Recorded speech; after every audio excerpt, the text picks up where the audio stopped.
নমস্কাৰ। আৰম্ভ কৰিবলৈ লৈছোঁ বাহনা মহাবিদ্যালয়ৰ বিশেষ অনলাইন অনুষ্ঠান আমাৰ আলোচনা। বিগত বৰ্ষত কোভিড মহামাৰীৰ সময়ত যেতিয়া মহাবিদ্যালয় বন্ধ আছিল, আমি সকলোৱে অনলাইন এডুকেশ্যনৰ জৰিয়তে শিক্ষা গ্ৰহণ কৰিছিলোঁ। সেই সময়তে আমি মহাবিদ্যালয়ে আমাৰ অনুষ্ঠান নামেৰে এক অনলাইন লেকচাৰ চিৰিজ আৰম্ভ কৰিছিলোঁ। বিগত বৰ্ষত আমি 10টা খণ্ডৰে এই লেকচাৰ আৰম্ভ কৰিছিলোঁ আৰু সেই আমাৰ আলোচনা যি অনুষ্ঠান আছিল সেই অনুষ্ঠানক বিভিন্নজনে সঁহাৰি জনাইছিলে। ছাত্ৰ ছাত্ৰীৰ বাহিৰেও অন্যান্য ব্যক্তিসকলো এই অনুষ্ঠানত উপস্থিত আছিলে আৰু ইয়াৰ পৰা উপকৃত হৈছিল বুলি আমাক জনাইছিলে। এই বছৰো আমি ছাত্ৰ ছাত্ৰীৰ সহায় হোৱাকৈ, ছাত্ৰ ছাত্ৰীৰ বৌদ্ধিক বিকাশ হোৱাকৈ, ছাত্ৰ ছাত্ৰীৰ শৈক্ষিক বিকাশত যাতে আমি অৰিহণা যোগাব পাৰোঁ সেই উদ্দেশ্যে এই বছৰো আমি আমাৰ আলোচনা আৰম্ভ কৰিবলৈ লৈছোঁ। এই বছৰ আমি আমাৰ আলোচনাৰ দ্বিতীয় সংস্কৰণত মুঠ 15টাৰ পৰা 20টা খণ্ড অনুষ্ঠিত কৰিম বুলি ভাবিছোঁ আৰু এই 20টা বা 15টা খণ্ডত বিভিন্ন বিষয়ৰ ওপৰত আমি আলোচনা কৰিম। সেই আলোচনাৰ জৰিয়তে আমি ছাত্ৰ ছাত্ৰীৰ বৌদ্ধিক বিকাশ কৰিবলৈ চেষ্টা কৰিম। আমি আলোচনাত বিভিন্ন বিষয় সামৰি ল'ম: বিজ্ঞান, সাহিত্য, ক্ৰীড়া, মনোৰঞ্জন আদি নানা বিষয় সামৰি লৈ পেলাই ছাত্ৰ ছাত্ৰীৰ উপকাৰ হোৱাকৈ এই অনুষ্ঠানটো আয়োজন কৰিবলৈ চেষ্টা কৰিম। আজি আমাৰ আলোচনাৰ দ্বিতীয় বৰ্ষৰ প্ৰথমটো খণ্ড, আমি যদি কওঁ ছিজন 2 এপিছড 1। আজিৰ খণ্ডটোত আমি বিষয় হিচাপে বাছনি কৰিছোঁ বৰ্তমান যি এক ভয়াৱহ পৰিৱেশৰ আমি সন্মুখীন হৈ আছোঁ, সেই পৰিৱেশৰ লগত জড়িত এটা বিষয়ে যে কোভিড-19, ভাৰতবৰ্ষত কোভিড-19ৰ দ্বিতীয়টো ঢৌ, দেশৰ আৰ্থসামাজিক পৰিকাঠামোত প্ৰভাৱ। আমাৰ অনুষ্ঠানটো আমি আজি সঞ্চালন কৰিবৰ বাবে অনুৰোধ জনাইছিলোঁ মহাবিদ্যালয়ৰ অসমীয়া বিভাগৰ ছাত্ৰ সিদ্ধাৰ্থ গৌতম দত্তক, কিন্তু খুব সম্ভৱ সিদ্ধাৰ্থই নেটৱৰ্কৰ অসুবিধাৰ বাবে এতিয়ালৈকে জইন কৰিব পৰা নাই। গতিকে সিদ্ধাৰ্থ জইন কৰিলা? সিদ্ধাৰ্থই জইন কৰিছে। মই সিদ্ধাৰ্থক কণ্টেক্ট পাছতে অনুষ্ঠানটো আগবঢ়াই লৈ যাব অনুৰোধ কৰিম। আজি আমাৰ অনুষ্ঠানত বক্তা হিচাপে আমাৰ মহাবিদ্যালয়ৰ কেইবাজনো ছাত্ৰ ছাত্ৰী উপস্থিত আছে। মই তেওঁলোকৰ নামসমূহ পাঠ কৰি দিব বিচাৰিছোঁ। মুন্মী দত্ত, অসমীয়া অৰ্থনীতি বিজ্ঞান বিভাগৰ তেখেত ছাত্ৰী। মৃন্ময় বৰা, ৰাজনীতি বিজ্ঞান বিভাগৰ ছাত্ৰ। শতাব্দী বৰা, ইংৰাজী বিভাগৰ ছাত্ৰী। অংকুৰ বৰা, ৰাজনীতি বিজ্ঞান বিভাগৰ ছাত্ৰ। গায়ত্ৰী বৰা, অৰ্থনীতি বিভাগৰ ছাত্ৰী। অন্তৰা বৰুৱা, ইংৰাজী বিভাগৰ ছাত্ৰী। ঋষিৰাজ দত্ত, ইংৰাজী বিভাগৰ ছাত্ৰ। কৃষ্ণা কলিতা, ৰাজনীতি বিজ্ঞান বিভাগৰ ছাত্ৰ। এই ছাত্ৰ ছাত্ৰীসকলে আমাক আজিৰ এই আলোচ্য বিষয়টোৰ ওপৰত তেওঁলোকৰ মতামত ৰাখিব আৰু এই অনুষ্ঠানটো অসমীয়া বিভাগৰ ছাত্ৰ সিদ্ধাৰ্থ গৌতম দত্তই পৰিচালনা কৰিব। মই অনুষ্ঠানৰ পৰৱৰ্তী অংশলৈ আগবঢ়াই লৈ যাবৰ বাবে সিদ্ধাৰ্থক অনুৰোধ জনাইছোঁ। ধন্যবাদ ছাৰ। মোৰ নাম শ্ৰী সিদ্ধাৰ্থ গৌতম দত্ত। আজি বাহনা মহাবিদ্যালয়ৰ উদ্যোগত অনুষ্ঠিত হোৱা আলোচনা চক্ৰটোৰ আমাৰ আলোচনা অনুষ্ঠানটোৰ আগবঢ়াই নিবলৈ লৈছোঁ। আজি আমি এটা সময় উপযোগী বিষয় বাছনি কৰি লৈছিলোঁ। বিষয়টো হৈছে ভাৰতবৰ্ষত কোভিড-19ৰ দ্বিতীয় ঢৌ, দেশৰ আৰ্থসামাজিক পৰিকাঠামোত প্ৰভাৱ। 2020 চনত সমগ্ৰ বিশ্বৰ লগতে ভাৰতবৰ্ষও কোভিড-19ৰ কৰাল গ্ৰাসত আবদ্ধ হৈ থাকিব লগা হৈছিলে। প্ৰায় এটা বছৰ কোভিড-19ৰ ভয়াৱহতাৰ মাজত পাৰ কৰি আমাৰ জীৱনটো স্বাভাৱিক অৱস্থালৈ, কিছু পৰিমাণে স্বাভাৱিক অৱস্থালৈ ঘূৰি আহোঁতেই পুনৰ কোভিড-19ৰ দ্বিতীয় ঢৌ আৰম্ভ হ'ল ভাৰতবৰ্ষত। আৰু দ্বিতীয় ঢৌটো 2020 চনতকৈও অধিক বেছি শক্তিশালী বুলি জনা গৈছে। কিন্তু বৰ্তমান ভাৰতবৰ্ষই এই দ্বিতীয় ঢৌটোৰ লগত মোকাবিলা কৰিব পৰা সক্ষম বুলি ক'ব নোৱাৰো। 2020 বৰ্ষত প্ৰথমবাৰ কোভিড-19 হওঁতে লকডাউন দিয়াৰ ফলত ভাৰতবৰ্ষৰ অৰ্থনীতি যিমান দুৰ্বল হৈ পৰিল, তাৰ ফলত বৰ্তমান সময়ত কিন্তু ভাৰতবৰ্ষই লকডাউন দিব পৰা অৱস্থাত এতিয়া নাই। অথচ 2020 বৰ্ষৰ কোভিড-19তকৈ 2021 বৰ্ষৰ কোভিড-19 কিন্তু অধিক বেছি ভয়াৱহ আৰু অধিক শক্তিশালী। এক তথ্য মতে দক্ষিণ এছিয়াৰ দেশসমূহত এই কোভিড-19ৰ দ্বিতীয় ঢৌৰ সংক্ৰমণ অধিক বেছি হৈছে আৰু ভাৰতবৰ্ষতে মুঠ মৃত্যু হোৱা লোকৰ সংখ্যা 90% ভাৰতবৰ্ষৰে। কিন্তু ভাৰতবৰ্ষৰ চৰকাৰ প্ৰশাসন কিন্তু বৰ্তমান কোভিড-19ৰ লগত মোকাবিলা কৰিব পৰাকৈ সক্ষম বুলি ক'ব নোৱাৰি। ইয়াৰ বাবে চৰকাৰে যি দৃঢ়ভাৱে পদক্ষেপ ল'ব লাগিছিলে সেই পদক্ষেপত কিন্তু চৰকাৰৰ সফল বুলি ক'ব নোৱাৰি কাৰণ প্ৰথমবাৰ কৰোনা ভাইৰাছ কিছু পৰিমাণে খাম কাটোতেই চৰকাৰে দ্বিতীয় ঢৌ নাহিবৰ কাৰণে এক পদক্ষেপ ল'ব পাৰিলেহেঁতেন কিন্তু সেই পদক্ষেপ চৰকাৰে লোৱা দেখা নগ'ল যাৰ পৰিণাম বৰ্তমান আমি সকলোৱে দেখিবলৈ পাইছো ভাৰতবৰ্ষই নিজেই দুটাকৈ COVID-19 ভেকচিন প্ৰস্তুত কৰাৰ পিছতো আজি ভাৰতবৰ্ষৰ জনসাধাৰণ কিন্তু ভেকচিনৰ অভাৱত ভুগিব লগা হৈছে ইয়াৰ প্ৰথমে ক'ব লাগিব ভাৰতবৰ্ষৰ চৰকাৰে কিন্তু ভেকচিন দুটা বনাই ভাৰতবৰ্ষৰ জনসাধাৰণক দিয়াৰ পৰিৱৰ্তে বিশ্বৰ 80-90খন দেশলৈ ৰপ্তানি কৰিছিলে আৰু যাৰ বাবে আমি সেই সময়ত কিন্তু আমি ফাৰ্মাচী অফ দ্য ৱৰ্ল্ড বা vaccine capital of the world বুলি আমি ভাৰতীয়সকলে গৌৰৱ কৰিছিল কিন্তু সেই চৰকাৰৰ সেই সিদ্ধান্ত বা সেই পদক্ষেপ যে ভুল আছিল আজি আমি সকলোৱে দেখিবলৈ পাইছো ভাৰতবৰ্ষত আজি অৰ্থনীতিটো ইমানেই বেছি বেয়া হৈ যাবলৈ ধৰিছে বা ইমান দুৰ্বল হৈ পৰিছে তাৰ ফলত কিন্তু এই প্ৰভাৱ কৰোনা ভাইৰাছ যোৱাৰ পাছতো কিন্তু তাৰ প্ৰভাৱ থাকিবই কাৰণ এই পৰিস্থিতিটো অধিক দীঘলীয়া হ'ব কাৰণ যেতিয়া অৰ্থনীতি যেতিয়া যিহেতু দুৰ্বল গতিকে আৰু বহু বছৰলৈ কিন্তু ভাৰতবৰ্ষত কৰ্মসংস্থাপন সৃষ্টি যে হ'ব তাক আমি বাছি ক'ব নোৱাৰো গতিকে ভাৰতবৰ্ষত যিহেতু ইতিমধ্যে নিবনুৱা সমস্যাৰ যথেষ্ট জৰ্জৰিত হৈ আছে গতিকে কৰ্মসংস্থাপন কমি যোৱাৰ লগে লগে ভাৰতবৰ্ষত নিবনুৱা সমস্যা আৰু অধিক বৃদ্ধি হ'ব দ্বিতীয়তে এই ভাৰতবৰ্ষৰ বৰ্তমান যিটো পৰিস্থিতি তাৰ কাৰণে প্ৰথমে ক'ব লাগিব ভাৰতবৰ্ষৰ স্বাস্থ্য খণ্ডটো অতি দুৰ্বল 130 কোটি জনসাধাৰণ থকা ভাৰতবৰ্ষত কিন্তু যিমানখিনি সুবিধা থাকিব লাগিছিলে এখন চিকিৎসালয়ত তেনেকুৱা কোনো এখন চিকিৎসালয়তে কোনো এখন ৰাজ্যৰ কোনো এখন চহৰ চিকিৎসালয়তে কিন্তু পৰ্যাপ্ত পৰিমাণে সুবিধা নাই এই বৰ্তমান ভাৰতবৰ্ষৰ এই পৰিস্থিতিটো আটাইতকৈ বেছি ক্ষতিগ্ৰস্ত হোৱা দিশটো হৈছে শিক্ষা খণ্ড ভাৰতবৰ্ষৰ 2020 চনটোত ভাৰতত শিক্ষা এটা বৰ্ষ প্ৰায় লোকচান হ'ল বুলিয়ে ক'ব লাগিব আৰু 2021 বৰ্ষতো প্ৰায় একেধৰণৰ ঘটনাৰ পুনৰাবৃত্তি হ'বলৈ গৈ আছে যিহেতু ভাৰতবৰ্ষৰ দৰে এখন উন্নয়নশীল দেশ যিখন দেশত দৰিদ্ৰ লোকৰ সংখ্যা বেছি তেনে এখন দেশত কিন্তু অনলাইন শিক্ষাৰ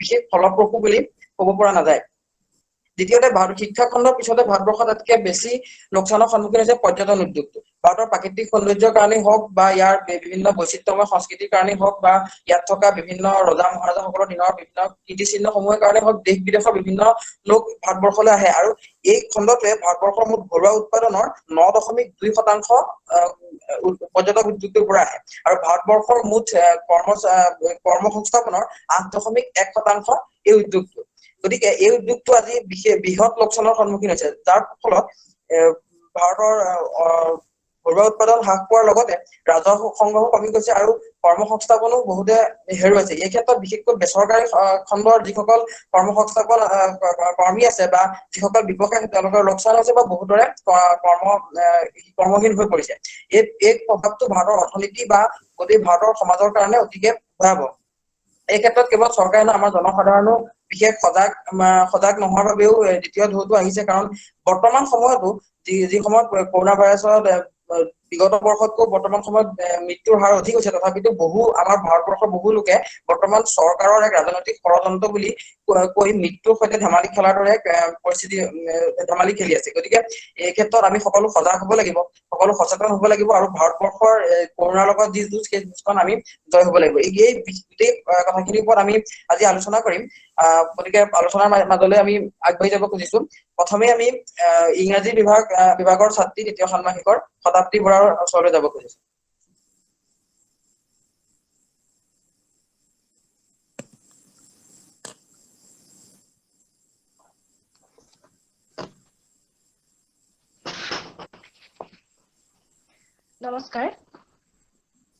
নমস্কাৰ মই শ্ৰী শতাব্দী বৰা মই বাসনা মহাবিদ্যালয়ৰ ইংৰাজী বিভাগৰ তৃতীয় ষান্মাসিকৰ ছাত্ৰী আজিৰ আলোচনা দ্বিতীয় খণ্ডলৈ মই সকলোকে পোনপ্ৰথমে স্বাগতম জনাইছো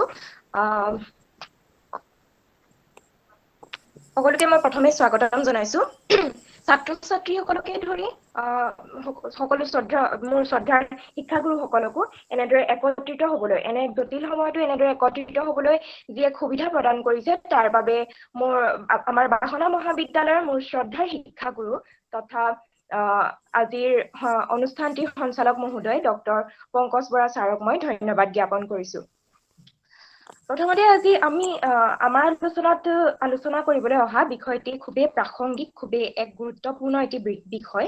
আৰু বিষয়টি হৈছে ভাৰতবৰ্ষত COVID-19-ৰ দ্বিতীয়টো ঢৌ, দেশৰ আৰ্থ-সামাজিক পৰিকাঠামোত ইয়াৰ প্ৰভাৱ।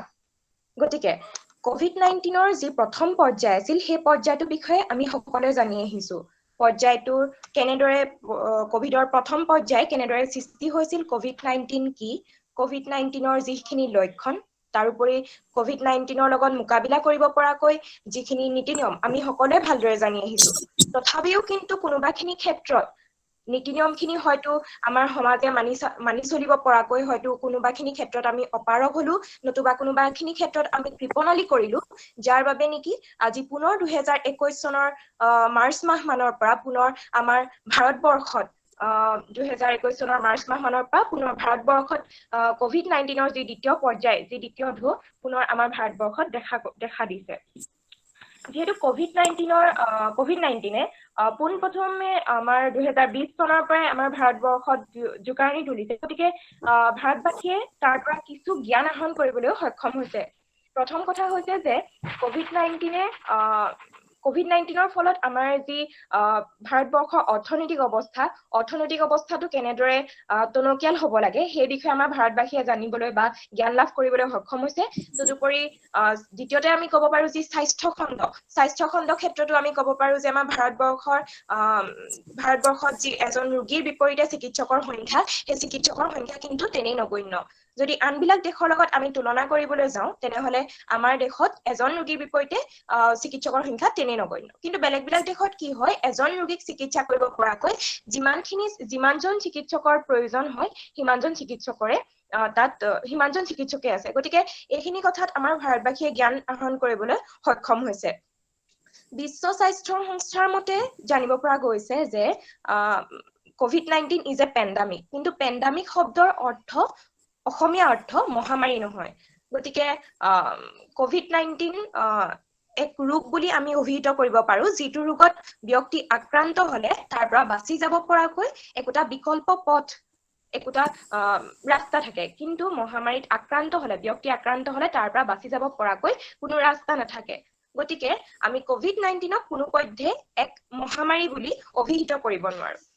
দ্বিতীয় কথাটো হৈছে যে COVID-19-ৰ জানিব পৰা গৈছে COVID-19-ৰ যি ৰূপ, COVID-19-এ পৰিৱেশ বিশেষে বা জলবায়ু বিশেষে নিজৰ ৰূপ ৰূপান্তৰ কৰিব পাৰে, ৰূপৰ সলনি কৰিব পাৰে। গতিকে এনেদৰে COVID-19-এ ৰূপৰ সাল সলনি কৰি জলবায়ুৰ লগত নিজৰ ৰূপৰ সাল সলনি ঘটাই UK মূলৰ ভাইৰাছ, তাৰোপৰি ডাবল নিউট্ৰিয়েণ্টযুক্ত ভাইৰাছ, এনে কিছুমান ভাইৰাছলৈ নিজকে ৰূপান্তৰ কৰিছে। যাৰ ফলত আজিৰ দিনত কি হৈছে, চিকিৎসকে প্ৰথমতে এজন ক'ভিডত আক্ৰান্ত ব্যক্তিক প্ৰথমে চিকিৎসা কৰিব লগা হয়, প্ৰথমতে পৰীক্ষা কৰিব লগা হৈছে যে ৰোগীজন কোন প্ৰকাৰৰ ভাইৰাছ তেওঁৰ গাত দেখা দিছে, কোন প্ৰকাৰৰ ভাইৰাছে। তাৰ পিছতহে এজন চিকিৎসকে তেওঁক ভালদৰে চিকিৎসা সেৱা আগবঢ়াব পাৰিছে। গতিকে এনেখিনি ক্ষেত্ৰত দেখা যায় যে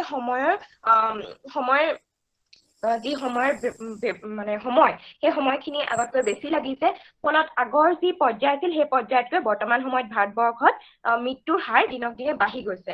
গতিকে এই দ্বিতীয় যি লহৰ আহিছে ক'ভিডৰ, দ্বিতীয় লহৰটোক প্ৰতিৰোধ কৰিবলৈ ভাৰতবৰ্ষৰ যি আৰ্থ-সামাজিক পাৰিকাঠামোটো, সেই পাৰিকাঠামোটো কেনেদৰে সক্ষম হ'ব, তাৰ বিষয়ে মোৰ পাছৰ যিকেইজন বক্তা আছে তেওঁলোকে ভালদৰে বিশ্লেষণ আগবঢ়াব। গতিকে সদুশেষত মই এইটোৱে ক'ব বিচাৰো যে প্ৰথমৰ পৰ্যায়ৰ পৰা যিখিনি আমাক নীতি নিয়ম মানি চলিবলৈ কোৱা হৈছিলে, সেই সাধাৰণ নীতি নিয়মখিনিকে আমি সকলোৱে মানি চলিব পাৰো।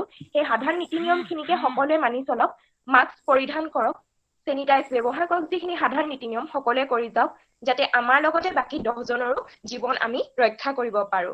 সদুশেষত মই এইখিনিকে ক'লো। আৰু আমি যিহেতু প্ৰথম পৰ্যায়টো শেষ হ'ল, দ্বিতীয় পৰ্যায়ত আমি আহিলো। এই দ্বিতীয় পৰ্যায়তে যাতে আমি ক'ভিডক প্ৰতিৰোধ কৰিব পাৰো, ক'ভিড আমি এই দ্বিতীয় পৰ্যায়তে বিনাশ কৰিব পাৰো, তাৰ বাবে সকলোৱে সহায়ৰ সহযোগিতা আগবঢ়াওক। গতিকে ইমানখিনি কৈয়ে মই মোৰ বক্তব্য ইমানতে সামৰণি মাৰিছো। ধন্যবাদ।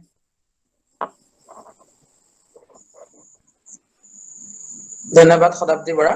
তেখেতে যথেষ্ট গুৰুত্বপূৰ্ণ কথা কৈছে, যাতে COVID-19 এটা মহামাৰী নহয়, ই ৰোগ আৰু আমি ইয়াক আমি জয় কৰিব লাগিব। আমি সকলো সচেতন হ'ব লাগিব, আমি নিজেও বাচিব লাগিব আৰু আমাৰ সমাজখন আমাৰ দেশখনকো ৰক্ষা কৰিব লাগিব, যাতে আমি সকলো COVID-19ৰ কাৰণে যিখিনি সজাগতা সেই সজাগতাখিনি মানি চলি আমি কভিডৰ এই দ্বিতীয় ঢৌতে কভিড নিষেধ কৰিব লাগিব, তৃতীয় বা চতুৰ্থ ঢৌ আমি আহিবলৈ দিব নালাগিব। ধন্যবাদ জনাইছো শতাব্দী বৰাক। ইয়াৰ পাছতে আমি তৃষ্ণা কলিতাৰ ওচৰলৈ আহিছো। নমস্কাৰ, মই তৃষ্ণা কলিতা, বাহনা মহাবিদ্যালয়ৰ ৰাজনীতি বিজ্ঞান বিভাগৰ স্নাতক প্ৰথম বৰ্ষৰ ছাত্ৰী। আমাৰ আলোচনাৰ দ্বিতীয়টি খণ্ডলৈ এনেদৰে ছাত্ৰ-ছাত্ৰীসকলক এটা বিষয়ৰ ওপৰত আলোচনা কৰিবলৈ ডিজিটেল মাধ্যমে ইয়াৰ সুযোগ দিয়াৰ বাবে মই প্ৰথমে অধ্যাপক পংকজ বৰা ছাৰক তথা এই অনুষ্ঠানৰ মুখ্য সঞ্চালক পংকজ বৰা ছাৰক ধন্যবাদ জ্ঞাপন কৰিছোঁ। মোৰ আগৰ বক্তা শতাব্দী বৰাই ভালদৰে COVID-19ৰ দ্বিতীয়টো ঢৌৰ বিষয়ে বহুত কথা কৈ গৈছে। মই COVID-19ৰ দ্বিতীয়টো ঢৌৰ বিষয়ে কিছু কথা আলোচনা কৰিব বিচাৰিছোঁ। বৰ্তমানৰ প্ৰেক্ষাপটত COVID-19ৰ ফলশ্ৰুতিত সমগ্ৰ বিশ্বৰ যাতায়াত ব্যৱস্থা স্তব্ধ হৈ থকাৰ পৰিপ্ৰেক্ষিতত আমি ঘৰতে বহি বৌদ্ধিক চিন্তা চৰ্চাৰ পৰা কিছু দূৰত্বত অৱস্থান কৰিব লগা হৈছে। এনে এটা মানসিক পৰিমণ্ডলৰ ভিতৰত আৰু এনে এটা ভয়ানক মহামাৰীৰ সময়ছোৱাত আমি নিজকে কেনেদৰে মানসিকভাৱে শক্তিশালী কৰিবলৈ আৰু বৌদ্ধিক উত্তৰণৰ বৃদ্ধি কৰিবলৈ আমি আজিৰ প্ৰেক্ষাপটত এটা অতি প্ৰাসংগিক বিষয় উত্থাপন কৰিছোঁ আৰু এই প্ৰাসংগিক বিষয়টোৰ ওপৰত কিছু কথা আলোচনা কৰিব বিচাৰিছোঁ।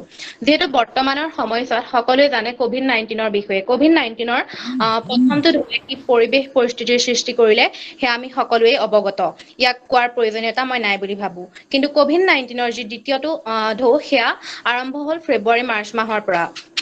গতিকে এই দ্বিতীয়টো ঢৌৱে ভাৰতবৰ্ষৰ পৰিকামাথৰ ওপৰত যি প্ৰভাৱ পেলাইছে বা ভাৰতবৰ্ষৰ COVID-19ৰ যিটো ধাৰা তাৰ ওপৰত কেনেকুৱা প্ৰভাৱ পেলাইছে তাৰ বিষয়ে আমি ইয়াত সম্পূৰ্ণৰূপে বিশ্লেষণ কৰিবলৈ আগবাঢ়ি আহিছোঁ। প্ৰথমতেই ক'ব বিচাৰিছোঁ COVID-19ৰ বিষয়ে। COVID-19ৰ উৎপত্তিৰ বিষয়ে হয়তো সকলোৱে জানে। সেই বিষয়ে কোৱাৰ প্ৰয়োজনীয়তা নাই। কিন্তু COVID-19ৰ দ্বিতীয়টো ঢৌ দ্বিতীয়বিধ COVID-19ৰ বিষয়ে আমি আলোচনা কৰিব বিচাৰিছোঁ ভাৰতবৰ্ষৰ প্ৰেক্ষাপটত। ৱৰ্ল্ড হেল্থ অৰ্গেনাইজেশ্যনৰ মতে ভাৰতবৰ্ষৰ বৰ্তমান COVID-19ৰ দ্বিতীয়টো লহৰে ভয়ানক পৰিৱেশৰ সৃষ্টি কৰিছে। যদি এই দ্বিতীয়বিধ COVID-19ক আমি ক্ৰমহ্ৰাসমান গতিত কমাব নোৱাৰোঁ, তেন্তে ভাৰতবৰ্ষই অদূৰ ভৱিষ্যতে এক ভয়ানক পৰিৱেশ পৰিস্থিতিৰ সৃষ্টি হ'ব, সেয়া আমি নিশ্চিতভাৱে ক'ব পাৰোঁ। গতিকে এনে এটা সময়ত আমি নিজে কেনেদৰে সচেতন হৈ থাকিব পাৰোঁ, সমাজখনক কিদৰে সজাগ কৰি ৰাখিব পাৰোঁ, সেই বিষয়টো আমি আলোচনা কৰি ইয়াত ছাত্ৰ-ছাত্ৰীসকলৰ মাজত সজাগতাৰ সৃষ্টি কৰিব বিচাৰিছোঁ। যেতিয়া প্ৰথম পৰ্যায়ৰ লকডাউনত সমগ্ৰ বিশ্বৰ সকলো ব্যৱস্থা স্তব্ধ হৈ পৰিল, পিছৰ সময়ছোৱাত ভাৰতবৰ্ষৰ সমূহ বাণিজ্যিক ঘাটি বা আমদানি ৰপ্তানিৰ যি ব্যৱস্থা সেয়া স্তব্ধ হৈ পৰিল। এই স্তব্ধ হোৱাৰ পিছৰ সময়ছোৱাত COVID-19ৰ পিছৰ পৰ্যায়ৰ যি ভয়াৱহতা সেয়া লাহে লাহে কমি অহাত ভাৰতবৰ্ষই সেই বিশ্বায়নৰ মাধ্যমেৰে পুনৰ আন দেশসমূহৰ সৈতে যোগাযোগ আৰম্ভ কৰিব বিচাৰিলে। যিহেতু সমগ্ৰ বিশ্বৰ ভিতৰত 137 মিলিয়ন পাছপোৰ্ট আছে চাইনাত, গতিকে চাইনা বা চীনেই হ'ল পৃথিৱীৰ আন দেশসমূহৰ লগত যোগাযোগ কৰিব বিচৰা একমাত্ৰ মাধ্যম। চীন দেশৰ মানুহখিনি চলা ফুৰা কৰি ভাল পায়, ফুৰি ভাল পায়, তেওঁলোক ভ্ৰমণকাৰী। গতিকে যিহেতু চীন দেশতে এই ক'ভিড ভাইৰাছবিধৰ সৃষ্টি হৈছিল, সেয়েহে প্ৰথম পৰ্যায়ত যেতিয়া চীন দেশৰ মানুহখিনি আহিছিল, তেতিয়া ক'ভিডৰ যিটো ভাইৰাছ সেই ভাইৰাছটো বিয়পি পৰিল। এই ভাইৰাছটো কিছুদিন জলবায়ুৰ বাবে যদিও স্তব্ধ হৈ আছিল, কিন্তু ফেব্ৰুৱাৰী-মাৰ্চ মাহৰ পৰা 2021 বৰ্ষত পুনৰ এই ভাইৰাছবিধৰ আৰম্ভ হয়। আৰু ই বিশ্বায়নৰ ফলশ্ৰুতিত পৰ্যটনৰ বাবেই হওক বা বহিৰাগত আগমনৰ বাবে সৃষ্টি হ'ল বুলি ক'লে কোনো ভুল কোৱা নহ'ব। ইয়াৰ পিছত সৃষ্টি হ'ল ডাবুল মিউটেণ্টযুক্ত ভাইৰাছ। এই ডাবুল মিউটেণ্টযুক্ত যিটো ভাইৰাছ, ক'ভিড ভাইৰাছ, ই অতি মাৰাত্মক আৰু ই বৰ্তমানৰ প্ৰেক্ষাপটত ভাৰতবৰ্ষৰ মানৱ জাতিটোৰ প্ৰতি এক ভাবুকিৰ সৃষ্টি কৰিছে। যিহেতু ভাৰতবৰ্ষৰ আন্তঃগাঁথনি আমি সকলোৱে জানো আৰু পিছলৈ আলোচকসকলে ভালদৰে ইয়াৰ বিষয়ে আলোচনা কৰিব যে প্ৰথম পৰ্যায়ত ভাৰতবৰ্ষৰ স্বাস্থ্য খণ্ড বা অৰ্থনৈতিক ক্ষেত্ৰত বা সামাজিক ক্ষেত্ৰত ভাৰতবৰ্ষৰ আন্তঃগাঁথনি কিমান দুৰ্বল সেয়া আমি সকলোৱে জানো আৰু ভাৰতবৰ্ষত শিক্ষিত হাৰ অতি কম মানুহখিনি সামাজিকভাৱে সচেতন নহয় সেইকাৰণে ভাৰতবৰ্ষত এই মহামাৰীটোৰ প্ৰকোপ অতি বৃদ্ধি পাইছে যিহেতু ভাৰতবৰ্ষৰ জনসংখ্যা অতি বেছি ঘন জনবসতিপূৰ্ণ গতিকে দেশখনত এজন ব্যক্তিৰ পৰা আন এজন ব্যক্তিলৈ এই ৰোগবিধ বিয়পিবলৈ 1 ছেকেণ্ডো নালাগিব ইয়াৰ ফলতো ভাৰতবৰ্ষত সংক্ৰমণৰ গতি বৃদ্ধি পাইছে সেয়েহে আমি শেষত এটাই ক'ব বিচাৰো যে সকলো সচেতন হওক সজাগ হওক নিজে সচেতন হওক আৰু আনকো সচেতন থাকিবলৈ কওক তেতিয়াহে আমি এখন সুস্থ সবল দেশৰ আশা কৰিব পাৰো মোৰ বক্তব্যখিনি সামৰিছো আৰু মোৰ পিছৰ কেইজন আলোচকে ইয়াৰ বিভিন্ন দিশসমূহ ভালদৰে বিশ্লেষণ কৰিব ধন্যবাদ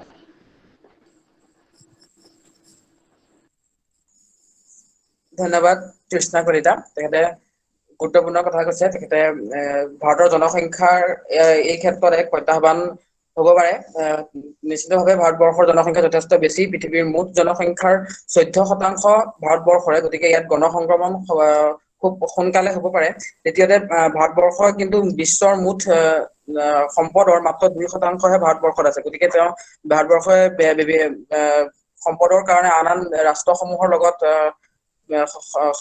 সম্পৰ্ক ৰাখিবলগীয়া হয় গতিকে এনেদৰেও গতিকে যাৰ ফলত কৰোনা ভাইৰাছটো ভাৰতবৰ্ষলৈ বিয়পি অহাৰ যথেষ্ট সম্ভাৱনা আছে বা আহিছে গতিকে এই ক্ষেত্ৰত ভাৰতবৰ্ষৰ জনসংখ্যাই যথেষ্ট প্ৰত্যাহ্বানৰ সৃষ্টি কৰিব পাৰে ধন্যবাদ জনাইছো তৃষ্ণা কলিতাক ইয়াৰ পাছতে গায়ত্ৰী বৰাৰ ওচৰলৈ নমস্কাৰ মোৰ নাম শ্ৰী গায়ত্ৰী বৰা মই বাহনা মহাবিদ্যালয়ৰ অৰ্থনীতি বিভাগৰ প্ৰথম ষান্মাসিকৰ ছাত্ৰী যিটো সময়ত বৰ্তমান দেশৰ সকলো শিক্ষানুষ্ঠান বন্ধ হৈ আছে তেনে সময়ত আমাৰ মহাবিদ্যালয়ৰ শিক্ষাগুৰুসকলে ডিজিটেল মাধ্যমৰ যোগেদি কৰা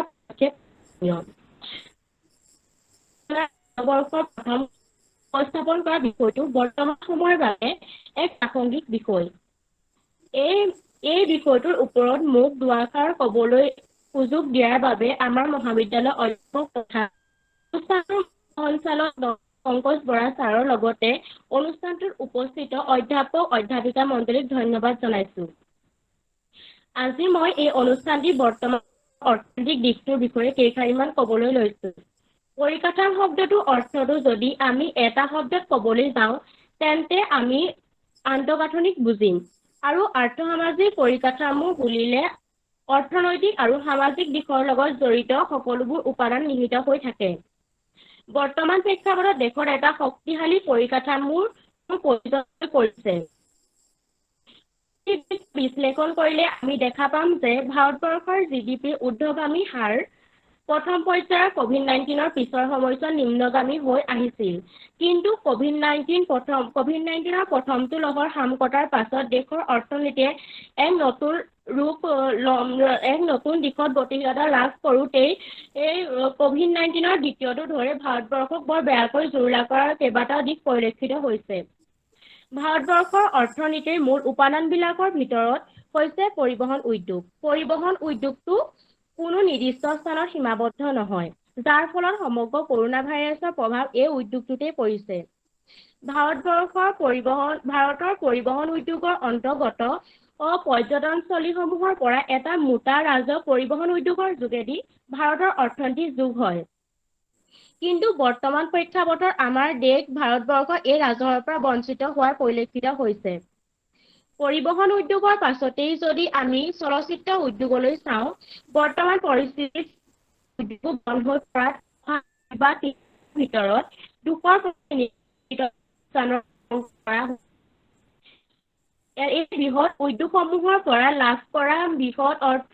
হেৰুৱাবলগীয়া হোৱাত ভাৰতৰ অৰ্থনীতি অৱনমিত হৈছে বুলি আমি ঠাৱৰ কৰিব পাৰোঁ এই বৃহৎ উদ্যোগসমূহৰ উপৰিও যদি আমি ক্ষুদ্ৰ উদ্যোগ খণ্ডলৈ চাওঁ প্ৰথমটো ঢৌ মৃতপ্ৰায় হৈ পৰা দেশৰ ক্ষুদ্ৰ মজলীয়া উদ্যোগসমূহৰ সন্মুখত কোভিড-19ৰ দ্বিতীয়টো ঢৌৱে অভূতপূৰ্ব পৰিস্থিতিৰ সূচনা কৰিছে বিগত বৰ্ষৰ মাৰ্চ মাহৰ পৰা এতিয়ালৈকে 14 কোটি ভাৰতীয় কৰ্মচ্যুত হৈছে কোভিড-19ৰ দ্বিতীয় ঢৌৱে দেশৰ সৰ্বাধিক বিৰুদ্ধ হৈ থকা খণ্ড কোন পৰ্যায়লৈ লৈ যাব পাৰে তাক বৰ্তমান ঠাৱৰ কৰাটো এক চৰকাৰে মজলীয়া উদ্যোগৰ ওপৰত নতুন পেকেজ ঘোষণা নকৰে। বৰ্তমানৰ পৰিস্থিতি অধিক ভয়াৱহ হ'ব। চেণ্টাৰ ফৰ মনিটৰিং ইণ্ডিয়া ইকনমিয়ে এক তথ্য প্ৰকাশ কৰিছে। এই সমগ্ৰ দিশৰ উপৰিও বিগত বৰ্ষৰ 7 হৈছে। এই সমগ্ৰ দেশৰ আৰ্থ-সামাজিক দিশটোলৈ চালে দেখা যায় যে COVID-19ৰ বাবেই 2024 সপোন দেখা ভাৰতে স্বাধীনতাৰ পাছত প্ৰথমবাৰৰ বাবে বিপৰ্যয়ৰ সন্মুখীন হ'ব লগা হ'ল। সদশেষত মই ক'ব বিচাৰো যে সকলোৱে চৰকাৰে দিয়া COVID-19ৰ SOP মানি চলি নিজৰ লগতে আনকো সুৰক্ষিত কৰি ৰাখিলেহে বৰ্তমান পৰিস্থিতিৰ পৰা ভৱিষ্যতেও দেশ এডোখৰ দুপে আগবাঢ়ি যাব বুলি আশা কৰিব পাৰিম। ইয়াকে কৈ মোক ক'বলগীয়া দুআষাৰ সামৰণি মাৰিছো।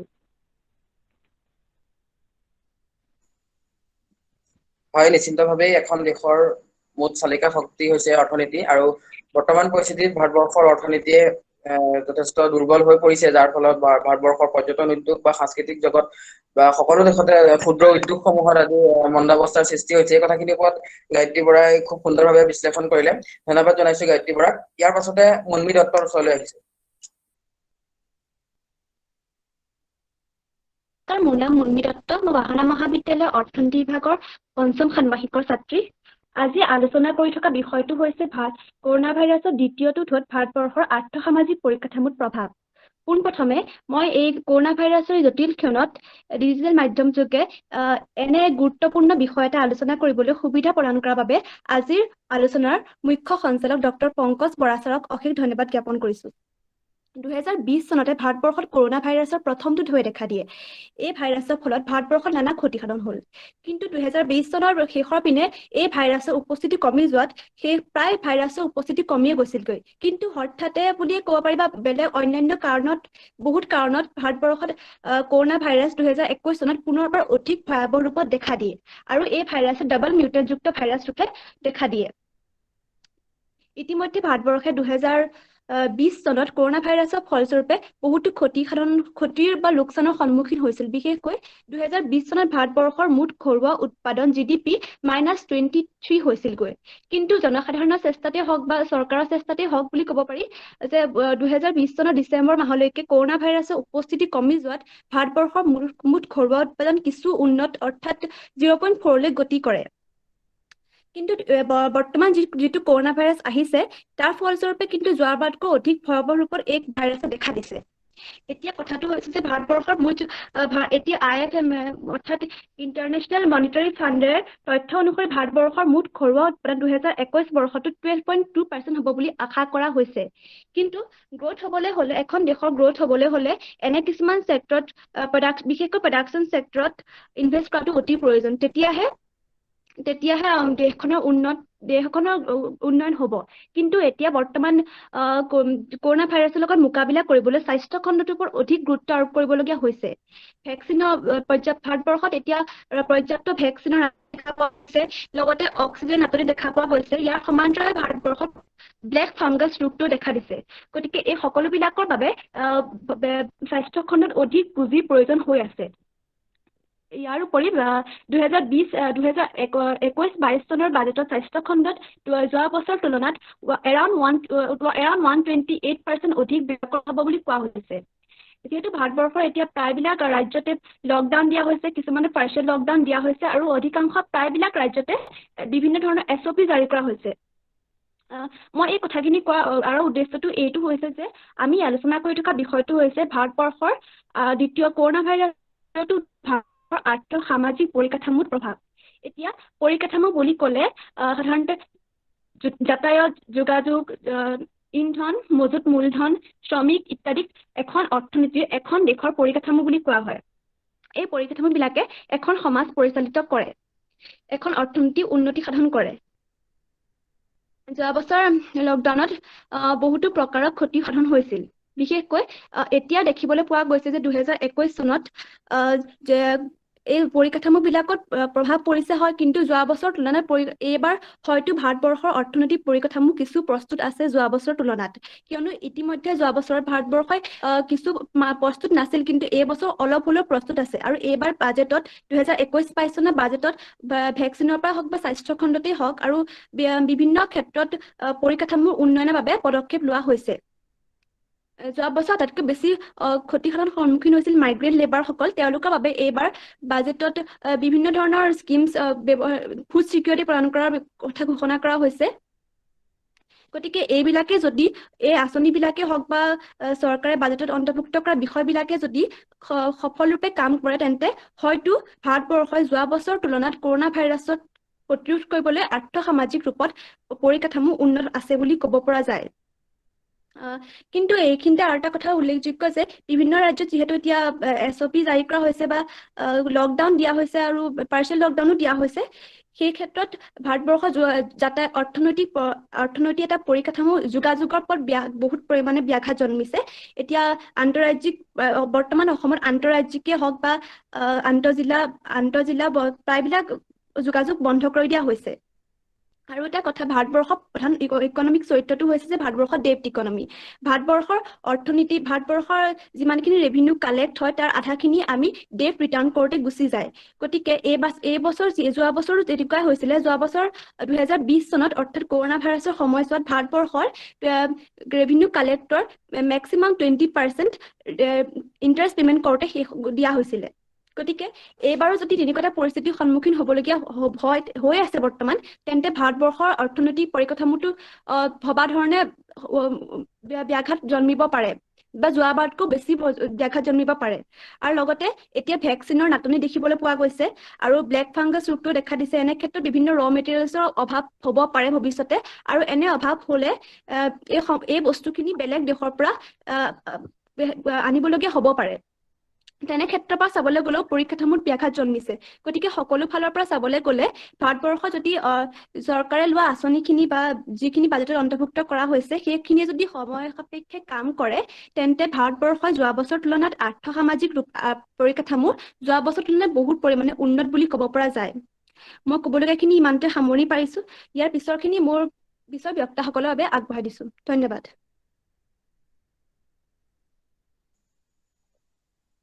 হয়, নিশ্চিন্তভাৱে এখন দেশৰ অৰ্থনীতি নিৰ্ভৰ কৰে দেশখনৰ পৰা উৎপাদনৰ ওপৰত। যিহেতু বৰ্তমান পৰিস্থিতিত ভাৰতবৰ্ষৰ বহুতো ক্ষুদ্ৰ উদ্যোগ বন্ধ হৈ যাবলগীয়া হৈছে, আৰু যিটো আমাৰ ভাৰতবৰ্ষৰ কাৰণে অতি প্ৰত্যাহ্বানৰ কাৰণ। তদুপৰি আমাৰ ভাৰতবৰ্ষৰ অৰ্থনীতিৰ বৃহৎ অংশ স্বাস্থ্য খণ্ডত খৰচ কৰিবলগীয়া হোৱাৰ বাবেও যথেষ্ট অসুবিধাৰ সৃষ্টি হৈছে।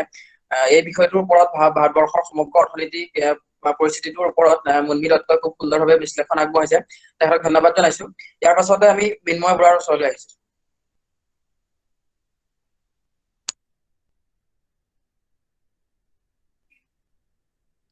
নমস্কাৰ, মোৰ নাম শ্ৰী মৃন্ময় বৰা। মই বাসনা মহাবিদ্যালয়ৰ ৰাজনীতি বিজ্ঞান বিভাগৰ স্নাতক শাখাৰ প্ৰথম ষান্মাসিকৰ ছাত্ৰ। আৰু যিটো সময়ত সমগ্ৰ ভাৰতবৰ্ষই লকডাউনৰ দিশে গতি কৰিছে, তেনে এটা প্ৰেক্ষাপটত বাসনা মহাবিদ্যালয় এনেদৰে আমাৰ আলোচনা দ্বিতীয় বৰ্ষৰ প্ৰথমটি খণ্ডত এনেকে ছাত্ৰ-ছাত্ৰীসকলক এটা প্ৰাসংগিক বিষয়ৰ ওপৰত আলোচনা কৰিবলৈ দিয়াৰ বাবে মই এই অনুষ্ঠানটোৰ মুখ্য সঞ্চালক ডক্টৰ পংকজ বৰা ছাৰৰ লগতে মহাবিদ্যালয়ৰ সমূহ শ্ৰদ্ধাৰ অধ্যাপক-অধ্যাপিকাক ধন্যবাদ জ্ঞাপন কৰিছো। আজিৰ প্ৰেক্ষাপটত উত্থেপিত এনে এটা বিষয় অতি গুৰুত্বপূৰ্ণ আমাৰ বাবে, কিয়নো ভাৰতবৰ্ষত COVID-19 প্ৰথমটো লহৰে বিশেষভাৱে প্ৰভাৱ বিস্তাৰ কৰি থৈ গৈছিল, তছনছ কৰি থৈ গৈছিল ভাৰতীয় অৰ্থ ব্যৱস্থাটো, তছনছ কৰি থৈ গৈছিল ভাৰতবৰ্ষৰ স্বাস্থ্য খণ্ডটোক। আৰু তাৰ পিছৰ পৰ্যায়তেই কোনো 6-5 মাহৰ পিছৰ পৰ্যায়ত ভাৰতবৰ্ষত সৃষ্টি হ'ল কোভিডৰ দ্বিতীয়টো ঢৌ, আৰু দ্বিতীয়টো ঢৌৱে বৰ্তমান প্ৰেক্ষাপটত ভাৰতবৰ্ষত সমূহ জনৰ প্ৰতি প্ৰত্যাহ্বানৰ সৃষ্টি কৰিছে। আমি যদি প্ৰথম 2020 বৰ্ষৰ লকডাউনৰ পিছৰ পৰ্যায়টোত চাওঁ, তেন্তে দেখা পাম যে ভাৰতবৰ্ষৰ প্ৰথম পৰ্যায়ত লকডাউন হোৱাৰ পিছৰ পৰ্যায়ত কিন্তু ভাৰতবৰ্ষৰ স্বাস্থ্য খণ্ডটো ভাৰতবৰ্ষৰ সমূহ SOP সমূহ গাইডলাইন সম্পূৰ্ণৰূপে মুকলি কৰি দিয়া হৈছিল, আৰু বহি দেশসমূহৰ লগত বিশ্বায়নৰ মাধ্যমেৰে ভাৰতবৰ্ষই পুনৰবাৰ যোগাযোগ ব্যৱস্থা আৰম্ভ কৰিলে। আৰু এই যোগাযোগ ব্যৱস্থাৰ জৰিয়তেই পুনৰবাৰ বিশ্বৰ বিভিন্ন দেশৰ সৈতে হোৱা সংস্পৰ্শৰ ফলত ভাৰতবৰ্ষত বৰ্তমানৰ প্ৰেক্ষাপটত COVID-19 কেইবাটাও ধাৰা আমি দেখিবলৈ পাইছো। প্ৰথমটো ধাৰা হ'ল ভাৰতবৰ্ষত আগৰে পৰা থকা COVID-19 ধাৰা, দ্বিতীয়টো ধাৰা আৰু তৃতীয়টো ধাৰাৰ বিষয়ে ইতিমধ্যে শতাব্দী বায়ে কৈ গৈছে যে UK ভাইৰাছ বৰ্তমান প্ৰেক্ষাপটত ডাবল মিউটেণ্টযুক্ত কোভিড ভাইৰাছ আৰু আমি বৰ্তমান নতুনকৈ এটা সংক্ৰমণ হোৱা অতি মাৰাত্মক ৰোগ হৈছে ব্লেক ফাংগাছ। আৰু এনেধৰণে 4-5টা পৰ্যায়ত কোভিড-19 যেতিয়া ভাৰতবৰ্ষত সংক্ৰমণ লাভ কৰিছে, গতিকে ভাৰতবৰ্ষৰ অৰ্থ ব্যৱস্থাটোৱেই হওক বা ভাৰতবৰ্ষৰ আৰ্থ-সামাজিক পৰিকাঠামোটোৱেই হওক বা ভাৰতবৰ্ষৰ 134 কোটি জনসাধাৰণেই হওক, সমূহ জনসাধাৰণ বৰ্তমানৰ প্ৰেক্ষাপটত প্ৰত্যাহ্বানৰ দিশে গতি কৰিছে আৰু আৰ্থ-সামাজিক দিশটোত ভাৰতবৰ্ষৰ ঋণাত্মক প্ৰভাৱ পৰিছে। আমি যদি আৰ্থ-সামাজিক দিশটোৰ এটা গুৰুত্বপূৰ্ণ দিশ স্বাস্থ্য খণ্ডটো বিশ্লেষণ কৰোঁ, তেন্তে দেখা পাম যে ভাৰতবৰ্ষত স্বাস্থ্য খণ্ডত নিয়োজিত লোকৰ ভিতৰত মানৱ সম্পদৰ অত্যন্ত অভাৱ ভাৰতবৰ্ষত পৰিলক্ষিত হয়।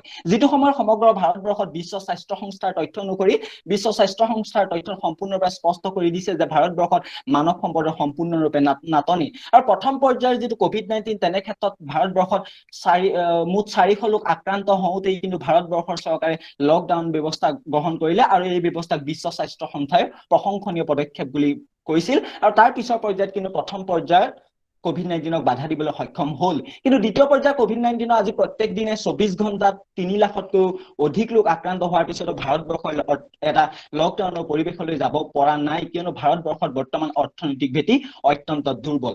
আমি যদি ভাৰতবৰ্ষৰ শিক্ষা খণ্ডটোৰ প্ৰতি লক্ষ্য কৰোঁ, তেন্তে দেখা পাম যে শিক্ষা খণ্ডটোৰ মুঠ ছাত্ৰ ছাত্ৰীৰ সংখ্যা 33 কোটি। এই 33 কোটি ছাত্ৰ ছাত্ৰীৰ ভিতৰত 10 কোটি ছাত্ৰ ছাত্ৰীহে কেৱল মাত্ৰ অনলাইন শিক্ষা ব্যৱস্থাটোৰ লগত জড়িত। আৰু এই 10 কোটি ছাত্ৰ ছাত্ৰী শিক্ষা ব্যৱস্থা প্ৰদানৰ জৰিয়তে ভাৰতবৰ্ষত কেতিয়াও লকডাউনৰ এটা পৰিৱেশৰ কথা আমি ভাবিব নোৱাৰো, কিয়নো প্ৰথমটো পৰ্যায়ৰ লকডাউনত ছাত্ৰ ছাত্ৰীসকলৰ বৌদ্ধিক বিকাশৰ ক্ষেত্ৰত এক বিৰূপ প্ৰভাৱ পৰি গ'ল আৰু গুণগত মানদণ্ডৰ বিকাশতো ছাত্ৰ ছাত্ৰীসকলৰ এটা বৰফাই লোকচান হ'ল বুলি আমি ক'ব পাৰো। আৰু দ্বিতীয়টো পৰ্যায়ত এনে এটা পৰিস্থিতিৰ সৃষ্টি নহওক তাৰ বাবে চৰকাৰে কিছুমান গাইডলাইনছ দি দিছে আৰু এই গাইডলাইনছখিনি জনসাধাৰণে আমি মানি চলাটো উচিত। আমি যদি ভাৰতবৰ্ষৰ দৰিদ্ৰ খণ্ডটো চাওঁ, আমি দৰিদ্ৰতাৰ হাৰ ভাৰতবৰ্ষ অত্যন্ত বেছি, যাৰ পৰিপ্ৰেক্ষিতত ভাৰতবৰ্ষৰ অৰ্থনৈতিক ক্ষেত্ৰত বৰ্তমান কেন্দ্ৰীয় চৰকাৰখনে দৰিদ্ৰসকলক বিভিন্ন ধৰণে সহায় সহযোগ কৰিব লগা হৈছে তেওঁলোকৰ দুবেলা দুমুঠি খাবৰ বাবে। আৰু এই ক্ষেত্ৰতো চৰকাৰৰ বৃহৎ পৰিমাণৰ ৰাজহ ব্যয় হৈছে আৰু ইয়াৰ ফলতো ভাৰতবৰ্ষৰ অৰ্থ ব্যৱস্থাটো সম্পূৰ্ণৰূপে ঋণাত্মক প্ৰভাৱ পৰিছে। আমি যদি সামাজিক দিশটো বিশ্লেষণ কৰোঁ, তেন্তে দেখা পাম যে আমাৰ ভাৰতবৰ্ষ এনে এখন দেশ যিখন দেশত ভাৰতবৰ্ষৰ কেৱল মাত্ৰ গাঁৱৰ নিৰক্ষৰ জনসাধাৰণ কিছু নিৰক্ষৰ জনসাধাৰণৰ মাজত এতিয়াও অন্য ধৰণৰ মানসিকতা দেখিবলৈ পোৱা যায়। যিটো সময়ত কোভিড-19ৰ সৈতে যুঁজিবলৈ কোভিড যোদ্ধাসকল আগবাঢ়ি গৈছে, তেনে এটা সময়ত কিন্তু আমাৰ গাঁৱৰ নিচিনা তেনে ঠাইবোৰত কিন্তু সেই কোভিড যোদ্ধাসকলক সেই দৃষ্টি প্ৰদান কৰা হৈছে বা সমাজৰ পৰা একাষৰীয়া কৰি ৰখা হৈছে। আৰু এই মানসিক পৰিমণ্ডলৰ মাজত আমাৰ ভাৰতবৰ্ষৰ স্বাস্থ্য খণ্ডটো বা ভাৰতবৰ্ষৰ স্বাস্থ্য খণ্ডৰ আন্তঃগাঁথনিটো বা মানৱ সম্পদৰ নাটনিক চৰকাৰে কেনেদৰে পূৰণ কৰিব পাৰিব, সেয়া কিন্তু চৰকাৰৰ বাবে বৰ্তমান এক প্ৰত্যাহ্বানৰ সন্মুখীন হৈছে। আৰু আমি যদি এনেদৰে জনসাধাৰণে সহযোগ নকৰোঁ চৰকাৰৰ প্ৰত্যেকটো পদক্ষেপত, তেন্তে কিন্তু বৈজ্ঞানিকসকলে আশংকা কৰিছে যে অতি কম দিনৰ ভিতৰতে ভাৰতবৰ্ষই কোভিডৰ তৃতীয়টো ঢৌত প্ৰৱেশ কৰিব আৰু তৃতীয়টো ঢৌত ভাৰতবৰ্ষ সম্পূৰ্ণৰূপে অৰ্থনীতি হওক বা সামাজিক পৰিকাঠামো সম্পূৰ্ণৰূপে বিধ্বস্ত হৈ যাব বুলি আমি ক'ব পাৰো।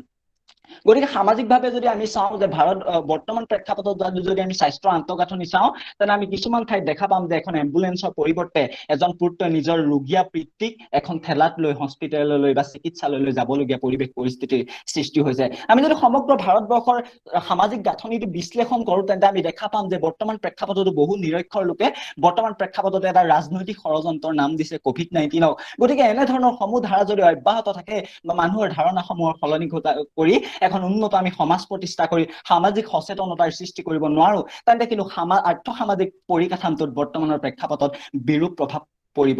আৰু ইয়াৰ বাবে আমাৰ সাৱধানতাৰ কিছু প্ৰয়োজন, ইয়াৰ বাবে আমি কিছু সাৱধানতা ল'ব লাগিব।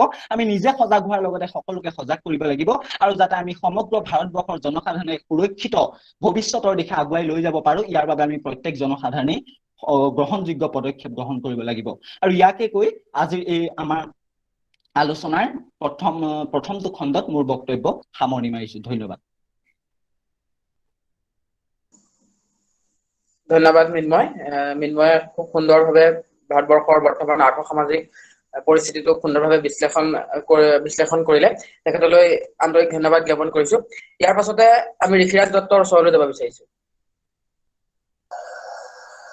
নমস্কাৰ, মই ঋষিৰাজ দত্ত, বাহনা মহাবিদ্যালয় ইংৰাজী বিভাগৰ পঞ্চম ষান্মাসিকৰ ছাত্ৰ। আজি আলোচনাৰ বিষয়টো সম্পৰ্কে সকলো অৱগত হৈছে নিশ্চয়। বিষয়টো আছিল ভাৰতবৰ্ষত কোভিড-19ৰ দ্বিতীয়টো ঢৌ, দেশৰ আৰ্থ-সামাজিক পৰিকাঠামোত প্ৰভাৱ। বৰ্তমান সকলোতে কেৱল অচল অৱস্থা।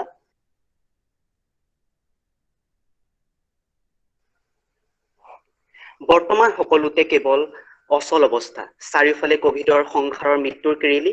মই এটা কথা ক'ব বিচাৰো যে বৰ্তমান যি COVID-19ৰ ভয়াৱহতা যি দিনক দিনে বৃদ্ধি পাইছে আৰু সবাতোতকৈ যদি বেছি ক্ষতিগ্ৰস্ত হৈছে সেয়া হৈছে আমাৰ দেশৰ শিক্ষাৰ্থীসকল। শিক্ষাৰ অবিহনে সকলো অৰ্থহীন। মনত 100টা সপোন লৈ শিক্ষাৰ মন্দিৰলৈ উঠাটো খাই অহা শিক্ষাৰ্থীয়ে আজি মানসিকভাৱে ভাগি পৰিছে। প্ৰায় সম্পূৰ্ণৰূপে এটা শিক্ষাবৰ্ষ ক্ষতি হোৱাৰ পাছত শিক্ষাৰ্থীসকল প্ৰস্তুত নে আকৌ পৰীক্ষা হলত বহিবলৈ? বৰ্তমান চৰকাৰে ই-লাৰ্ণিং যোগে শ্ৰেণীসমূহ পুনৰ আৰম্ভ কৰিবলৈ ঘোষণা কৰিছে। কিন্তু 134 কোটিতকৈ অধিক নাগৰিক থকা দেশ এখনৰ প্ৰত্যেকখন নগৰ গাঁও ইমান উন্নত হৈছেনে যে সকলো শিক্ষাৰ্থীয়ে অনলাইন যোগে ক্লাছ কৰিবলৈ সক্ষম হ'ব? আমি এটা কথা পাহৰি যোৱাটো অনুচিত যে বৰ্তমান দেশত এনেকুৱা দৰিদ্ৰ লোকো আছে যিয়ে দুবেলা দুমুঠি খাবলৈ চিন্তা কৰিব লগা হয়। তেনে এক পৰিস্থিতিত সেইজন অভিভাৱকে নিজৰ সন্তানৰ হাতত স্মাৰ্টফোন দিবলৈ কিমান সক্ষম? এইখিনিতে আৰু এটা কথা মন দিবলগীয়া যে বৰ্তমান দেখা গৈছে যে এটা শ্ৰেণীৰ পৰীক্ষা অনুষ্ঠিত নকৰাকৈ ওপৰৰ শ্ৰেণীলৈ উত্তীৰ্ণ কৰিছে। ইয়াত এটা চিন্তনীয় বিষয় যে এটা শ্ৰেণীৰ বিষয়বস্তুৰ লগত ভালকৈ চিনা পৰিচয় নহওঁতেই অন্য শ্ৰেণীলৈ উত্তীৰ্ণ কৰাইলে ছাত্ৰ ছাত্ৰীৰ মানসিক আৰু বৌদ্ধিক বিকাশ কেনেকৈ সম্ভৱ আৰু তেওঁলোকে কিমানখিনি জ্ঞান অৰ্জন কৰিব পাৰিব? এনেদৰে COVID-19ৰ দ্বিতীয়টো ঢৌৱে দেশৰ শিক্ষা খণ্ডত বাৰুকৈ প্ৰভাৱ পেলাইছে। COVID-19ৰ দেশৰ সামাজিক আৰু সাধাৰণ জীৱন যাপনো স্তব্ধ হৈছে। প্ৰত্যেক মিনিটতে 100তকৈও অধিক লোকৰ মৃত্যু, দৈনিক লাখতকৈও অধিক লোক COVID-19ত আক্ৰান্ত হৈছে।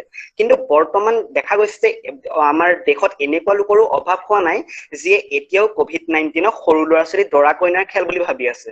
তেওঁলোকে এতিয়াও সজাগ হোৱা নাই আৰু এইবিলাক চব ৰাজনৈতিক ষড়যন্ত্ৰ বুলি ভাবি আছে। গতিকে এনে এখন সমাজত য'ত মানুহ এতিয়াও সজাগ নাই হোৱা, তেনেস্থলত দেশৰ পৰা COVID-19ক কেনেকৈ নিৰ্মূল কৰাটো সম্ভৱ? যদি সকলো সজাগ নহয় তেন্তে COVID-19 কেনেকৈ নিৰ্মূল হ'ব?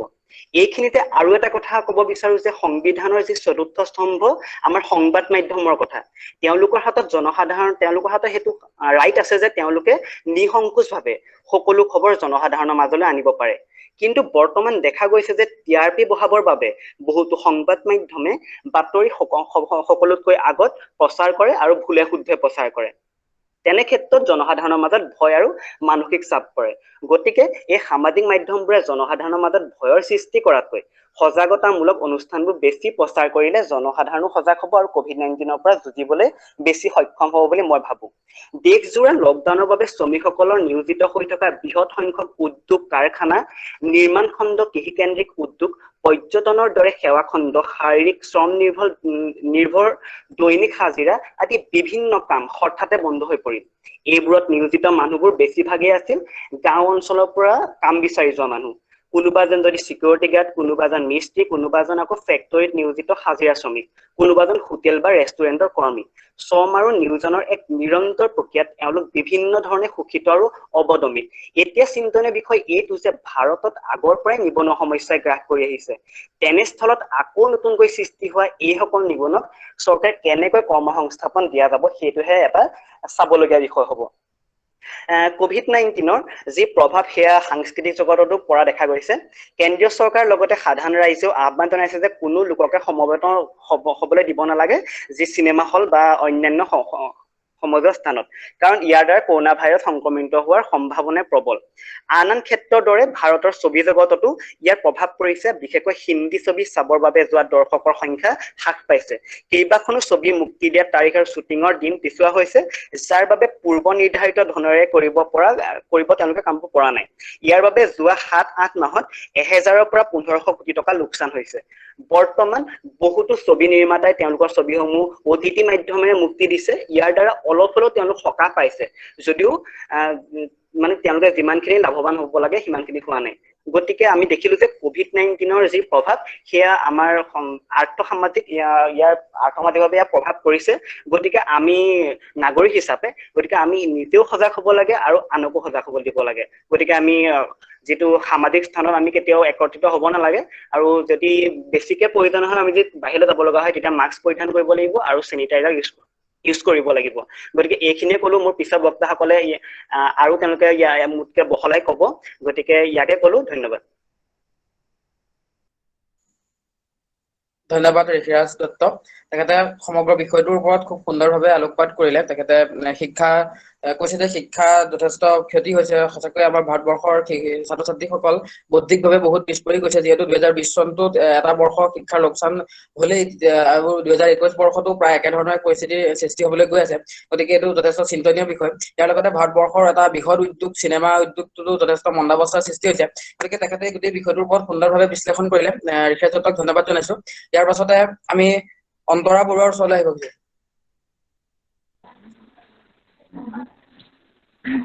নমস্কাৰ, মোৰ নাম শ্ৰী অন্তৰা বৰুৱা। মই ইংৰাজী বিভাগৰ প্ৰথম ষান্মাসিকৰ ছাত্ৰী।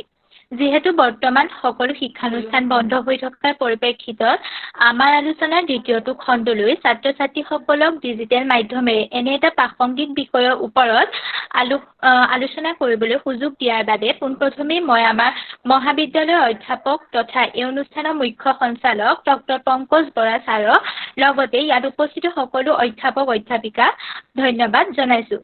আজি আমি গুগল মিটৰ এই ডিজিটেল মাধ্যমৰ জৰিয়তে আলোচনা কৰিব বিচৰা বিষয়টো হ'ল ভাৰতবৰ্ষত COVID-19ৰ দ্বিতীয়টো লহৰ আৰু দেশৰ আৰ্থ-সামাজিক পৰিকাঠামোত ইয়াৰ প্ৰভাৱ। COVID-19 আৰু ইয়াৰ দ্বিতীয়টো লহৰৰ বিষয়ে যিহেতু আগৰ কেইজন বক্তাই সুন্দৰকৈ বিশ্লেষণ দাঙি ধৰিছে, গতিকে মই COVID-19ৰ এই দ্বিতীয় লহৰে দেশৰ অৰ্থনৈতিক পৰিকাঠামোত কিদৰে প্ৰভাৱ পেলাইছে তাৰ বিষয়ে অৱগত কৰিব বিচাৰিছো। COVID-19 যদিও এটা মহামাৰী বুলি কৈছে, কিন্তু ই প্ৰকৃততে মহামাৰী নহয়, কিয়নো মহামাৰী বুলি ক'লে তাৰ পৰা পৰিত্ৰাণ পাব পৰা কোনো ধৰণৰ উপায় নাথাকে। কিন্তু এই ৰোগত আক্ৰান্ত লোক আৰোগ্য হোৱা দেখা গৈছে। গতিকে স্বাস্থ্য খণ্ডটো উন্নতি কৰিলে COVID-19ৰ মৃত্যু হাৰ যথেষ্ট পৰিমাণে কমিব। কিন্তু আমি যদি চাওঁ COVID-19ৰ সৈতে মোকাবিলা কৰিবলৈ ভাৰতবৰ্ষত উপযুক্ত আন্তঃগাঁথনিৰ অভাৱ কিছু পৰিমাণে পৰিলক্ষিত হয়। পোনপ্ৰথমেই যদি আমি চাওঁ অৰ্থনৈতিক ক্ষেত্ৰখনত ভাৰতীয় যিটো নিম্নগামী GDPৰ আয়, প্ৰথম পৰ্যায়ৰ লকডাউনৰ ফলত যেতিয়া ব্যৱসায় বাণিজ্য স্তব্ধ হৈ পৰিল, কৃষি স্তব্ধ হৈ পৰিল, যাতায়াত পৰিবহণ স্তব্ধ হৈ পৰিল, তাৰ ফলশ্ৰুতিত দেশৰ অৰ্থনীতি অৱনমিত হৈ পৰিল।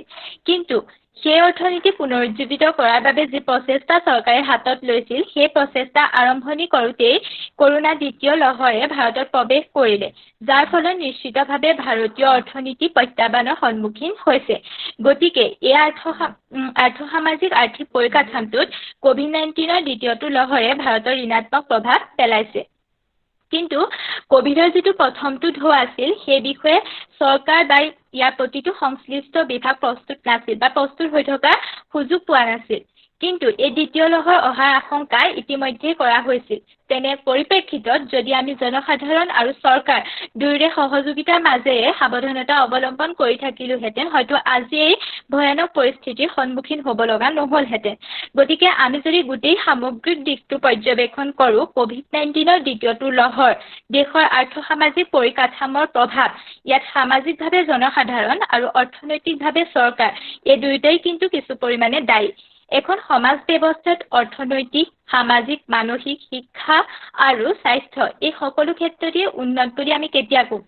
যেতিয়া জনসাধাৰণৰ সৈতে শাসক গোষ্ঠীৰ এটা ভাল সম্পৰ্ক থাকিব আৰু তেওঁলোকৰ অঞ্চলটোৰ প্ৰতি বা দেশখনৰ প্ৰতি কাম কৰা এটা ভাল মানসিকতা থাকিব। সেই মানসিকতাটোৱে এখন ৰাষ্ট্ৰ গঢ়িব, সেই মানসিকতাটোৱে এটা জাতিৰ সত্তা গঢ়িব। কিন্তু ভাৰতবৰ্ষৰ সামগ্ৰিক পৰিৱেশত সেই মানসিকতাটো কিছু পৰিমাণে অভাৱ পৰিলক্ষিত হয়। সেইবাবে আজি ভাৰতবৰ্ষত কভিডৰ দ্বিতীয়টো লহৰে ভয়ানক পৰিৱেশ পৰিস্থিতিৰ সৃষ্টি কৰিছে। কিন্তু আজিৰ প্ৰেক্ষাপটত আমি কাৰোবাৰ ভুল খুচৰি থকাৰ সময় নহয় বা কাৰোবাৰ সমালোচনা কৰাৰ সময় নাই। এই সময় অতি জটিল। গতিকে এই সময়ত নিজেই নিজক সাৱধানে ৰাখি সমাজখনক সচেতন কৰাৰ লগতে এটা গঠনমূলক চিন্তা চৰ্চা কৰাৰ সময়, এটা বৌদ্ধিক জাগৰণৰ সময়। গতিকে আজিৰ প্ৰেক্ষাপটত সেইবাবে এই বিষয়টো আমি আলোচক বৃন্দই উত্থাপন কৰিছোঁ। সদশেষত সকলোকে চৰকাৰৰ লগত সহযোগিতা স্থাপন কৰি সকলো ধৰণৰ নীতি নিয়মৰ লগতে চৰকাৰে জাৰি কৰা SOP-সমূহ মানি এই যুঁজ জয় কৰিবলৈ আহ্বান জনাইছোঁ। সচেতন নাগৰিকৰ পৰাহে এখন সুস্থ সমাজৰ আশা কৰিব পাৰে। গতিকে সকলো সজাগ হওক, সচেতন হওক, নিজৰ লগতে সমাজখনক সুৰক্ষা কৰি ৰাখক। আৰু ইয়াকে কৈ মই মোৰ চমু বক্তব্য সামৰণি মাৰিছোঁ। ধন্যবাদ। নিশ্চিন্তভাৱেই সচেতন নাগৰিকেহে এখন সচেতন সমাজ আৰু এখন সুস্থ ৰাষ্ট্ৰৰ গঢ় দিব পাৰে। ধন্যবাদ জনাইছো অন্তৰা বৰুৱালৈ। ইয়াৰ পাছত আমি অংকুৰ বৰাৰ ওচৰলৈ আহিব বিচাৰিছো। নমস্কাৰ, মই অংকুৰ বৰা। মই বাহনা মহাবিদ্যালয়ৰ ৰাজনীতি বিজ্ঞান বিভাগৰ প্ৰথম ষান্মাসিকৰ ছাত্ৰ। প্ৰথমে মই এনে এটা অনুষ্ঠানৰ জৰিয়তে এক সজাগতামূলক অনুষ্ঠানৰ আয়োজন কৰি আমাক অংশগ্ৰহণ কৰিবলৈ সুবিধা দিয়াৰ বাবে বাহনা মহাবিদ্যালয়ৰ অধ্যাপক তথা আমাৰ আলোচনাৰ মুখ্য সঞ্চালক ডক্টৰ পংকজ বৰা ছাৰক ধন্যবাদ জ্ঞাপন কৰিছোঁ। আমাৰ সকলোৰে জ্ঞাত যে 2019 বৰ্ষৰ শেষৰ ফালে চীনৰ ইউহান প্ৰদেশত প্ৰথমে ধৰা পৰিছিল COVID-19। পৰৱৰ্তী সময়ত আগ্ৰাসী ৰূপ ধাৰণ কৰি সমগ্ৰ বিশ্বকে চানি ধৰিছিল এই ভাইৰাছবিধে। COVID-19ৰ কবলৰ পৰা হাত সাৰি নগ'ল বিশ্বৰ ছুপাৰ পাৱাৰ খ্যাত আমেৰিকা যুক্তৰাষ্ট্ৰ, জাৰ্মানীৰ দৰে উন্নত ৰাষ্ট্ৰ। তেনে প্ৰেক্ষাপটত অতি নিম্নমানৰ চিকিৎসা ব্যৱস্থা তথা পৰ্যাপ্ত আন্তঃগাঁথনি নথকা স্বত্বেও ভাৰতবৰ্ষ সন্মুখীন হ'ব লগা হ'ল বা ভাৰতবৰ্ষই মোকাবিলা কৰিব লগা হ'ল এক অবাঞ্ছিত পৰিস্থিতি। দেখা গ'ল চৰকাৰী তৎপৰতা, তৎকালীনভাৱে ঘোষণা কৰা হ'ল লকডাউন। কিন্তু স্তব্ধ হৈ পৰিল জনজীৱন, স্তব্ধ হৈ পৰিল আন্তৰ্জাতিক বজাৰ। ভবামতে যদিও সুফল পোৱা নগ'ল, তথাপিও COVID-19ৰ এই গণসংক্ৰমণৰ পৰা কিছু হ'লেও সকাহ দিবলৈ সক্ষম হ'ল লকডাউনে। কিন্তু ভাগি গ'ল ভাৰতৰ অৰ্থনীতি, ভাগি গ'ল সৰ্বসাধাৰণ জনতাৰ অৰ্থনৈতিক ভেটি। পিছত ক্ৰমাৎ যেতিয়া পৰিস্থিতি উন্নত হ'বলৈ ধৰিলে, তেতিয়া উপযুক্ত পৰিকল্পনাহীনভাৱে মুকলি কৰি দিয়া হ'ল আন্তৰ্জাতিক বজাৰ, যাতায়াতকে ধৰি আদি সকলো চৰকাৰী বেচৰকাৰী অনুষ্ঠান প্ৰতিষ্ঠান। কিন্তু সেই সময়ত যি সময়ত কেৱল অৰ্থনৈতিকভাৱেই নহয়, স্বাস্থ্য, প্ৰযুক্তি, শিক্ষা আদি সকলো ক্ষেত্ৰতে ভাৰতে বৃহৎ লোকচানৰ সন্মুখীন হৈছিল, তেনে সময়ত যি সময়ত সেই লোকচানৰ পৰা শিক্ষা গ্ৰহণ কৰি ভাৰতে বিভিন্ন আঁচনি গ্ৰহণ কৰি আগবাঢ়ি যাব লাগিছিল। কিন্তু সেই ক্ষেত্ৰত চৰকাৰ অথবা সৰ্বসাধাৰণ জনতাৰ মাজত কোনো তৎপৰতা দেখা পোৱা নগ'ল। যি সময়ত শাসনাধিষ্ঠ চৰকাৰখনে কোভিড সম্পৰ্কে যি সজাগতা সৃষ্টি অথবা সতৰ্কতা অৱলম্বন কৰিব লাগিছিল, সেয়া হয়তো কাৰ্যত দেখা নগ'ল। যি সময়ত চৰকাৰখনে ভাৰতৰ ভগ্ন অৰ্থনীতি শক্তিশালী কৰাত মনোনিৱেশ কৰিব লাগিছিল, যি সময়ত COVID-19ৰ প্ৰথম ঢৌৱে যে সংস্থাপনহীন কৰা নিবনুৱাসকলক সংস্থাপন দিয়াৰ ব্যৱস্থা কৰিব লাগিছিল, তেনে কৰাৰ বিপৰীতে নিজৰ ৰাজনৈতিক ক্ষমতা ৰক্ষাৰ স্বাৰ্থত আত্মনিৰ্ভৰশীল ভাৰতৰ কথা কোৱা চৰকাৰখনে নিজৰ কথা আৰু কামৰ মাজত বৃহৎ পাৰ্থক্য ৰাখি হিতাধিকাৰী সৃষ্টিকাৰী ব্যয়বহুল আঁচনিৰ সৃষ্টিতহে গুৰুত্ব দিয়া পৰিলক্ষিত হ'ল। যিটো সময়ত ভাৰতে সম্পূৰ্ণৰূপে COVID-19ক পৰাস্ত কৰিব পৰা নাছিল, সেই সময়ত দেশৰ কেইবাখনো ৰাজ্যত বিভিন্ন স্তৰৰ নিৰ্বাচন অনুষ্ঠিত কৰা দেখা গ'ল, যিয়ে পৰৱৰ্তী সময়ত কোভিডৰ দ্বিতীয়টো ঢৌৰ সৃষ্টিত অৰিহণা যোগোৱা বুলি ক'লে হয়তো ভুল কোৱা নহ'ব। যদি নিৰ্বাচনী আয়োগে কোভিডৰ নিৰ্দেশনা জাৰি কৰিছিল, কিন্তু ৰাজনৈতিক দলসমূহে নিৰ্বাচনী আয়োগৰ নিৰ্দেশনাক ধোঁৱা চোঁৱা তোলাহে পৰিলক্ষিত হ'ল। আন ৰাজ্যৰ কথাটো বাদেই দিলো, আমাৰ অসম মুলুকতে দেখা গ'ল যে ৰাজনৈতিক দলৰ যি নিৰ্বাচনী প্ৰচাৰকসকলে বা নিৰ্বাচনী প্ৰচাৰ সভাসমূহত হাজাৰ হাজাৰ জনসমাগম, য'ত নাছিল কোনো সামাজিক দূৰত্ব, মনা নাছিল কোনো কোভিড বিধি। ৰজা কি প্ৰজা কি বিৰোধী সকলে নিৰ্বাচনৰ গৰম বতাহত বিলীন কৰি দিছিল COVID-19ক, যাৰ ফলস্বৰূপে পৰৱৰ্তী সময়ত অসম তথা অসমবাসী চিকাৰ হ'ল কোভিডৰ দ্বিতীয়টো ঢৌৰ। বৰ্তমান অসম কোভিডৰ কৰালগ্ৰাসত সোমাই পৰিছে। পৰিস্থিতি নিয়ন্ত্ৰণৰ বাবে প্ৰতিষেধক বা ভেকচিন দিয়াৰ ব্যৱস্থা কৰিছে, কিন্তু সেয়া পৰ্যাপ্ত নহয় অথবা সকলো লোকেই তাৰ সুফল ভোগ কৰিব পৰা নাই।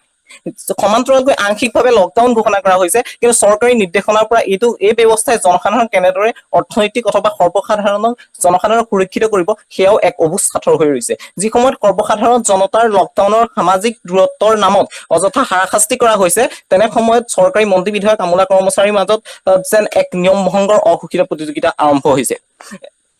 মই এটা কথা এইখিনিতে ক'ব বিচাৰো যে মোৰ আগৰজন বক্তা অন্তৰা বৰুৱাই কৈ গ'ল যে এই সময় সমালোচনা কৰা নহয়, এই সময় গঠনমূলক কাম কাজৰ সময়। কিন্তু আমি এখন চৰকাৰ কিয় এজন চৰকাৰ প্ৰতিনিধি বা এখন চৰকাৰ কিয় গঠন কৰি আমি ভোট দি গঠন কৰো?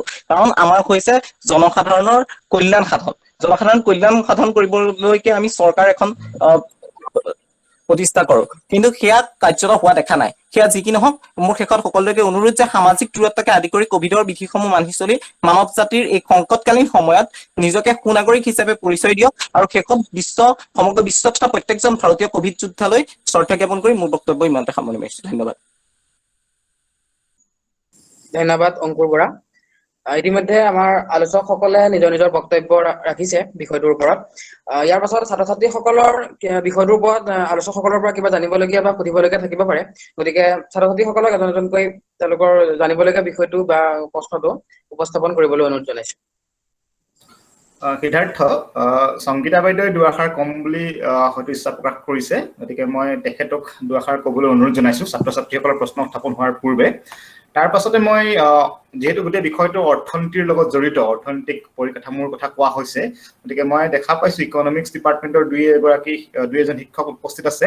মই অৰ্থনীতি বিজ্ঞান বিভাগৰ তৰফৰ পৰা দুটা কথা যদি ছাত্ৰ ছাত্ৰীসকলক বা আমাক অৱগত কৰে যে কেনেকুৱা ধৰণৰ অৰ্থনৈতিক সমস্যাই দেখা দিব পাৰে বা কেনেকুৱা ধৰণৰ অৰ্থনৈতিক নীতিৰ প্ৰয়োজন আছে, এই কথাখিনি আমি জানিব বিচাৰিম। সেয়েহে প্ৰথমে মই সংগীতা বাইদেউক তেখেতৰ মন্তব্য ৰাখিবলৈ অনুৰোধ জনাইছোঁ আৰু তাৰ পাছতে মই অৰ্থনীতি বিজ্ঞান বিভাগৰ অধ্যাপক অধ্যাপিকাসকলৰ মাজৰ পৰা এজনক দুআষাৰ ক'বলৈ অনুৰোধ জনাইছোঁ।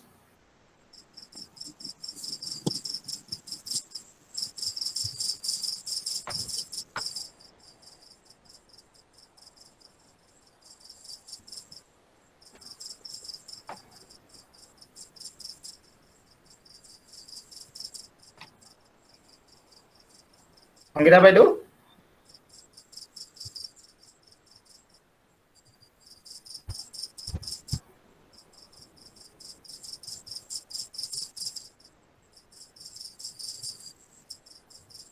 খুব সম্ভৱ সংগীতা বাইদেউৰ নেটৱৰ্কৰ কিবা ইছ্যু হ'ব পাৰে, যাৰ কাৰণে তেখেতৰ সৈতে আমি যোগাযোগ কৰিব পৰা নাই, তেখেতৰ মন্তব্য আমি শুনা পোৱা নাই। মই অৰ্থনীতি বিজ্ঞান বিভাগৰ কোনোবা এজন অধ্যাপক বা অধ্যাপিকাক দুআষাৰ ক'বৰ বাবে অনুৰোধ জনাইছোঁ। তাৰ পাছতে আৰু কোনো যদি আমাৰ অধ্যাপক অধ্যাপিকাই দুআষাৰ ক'ব বিচাৰে তেওঁলোকে ক'ব পাৰিব। তাৰ পাছতে আমি ছাত্ৰ ছাত্ৰীসকলৰ মাজলৈ যাম।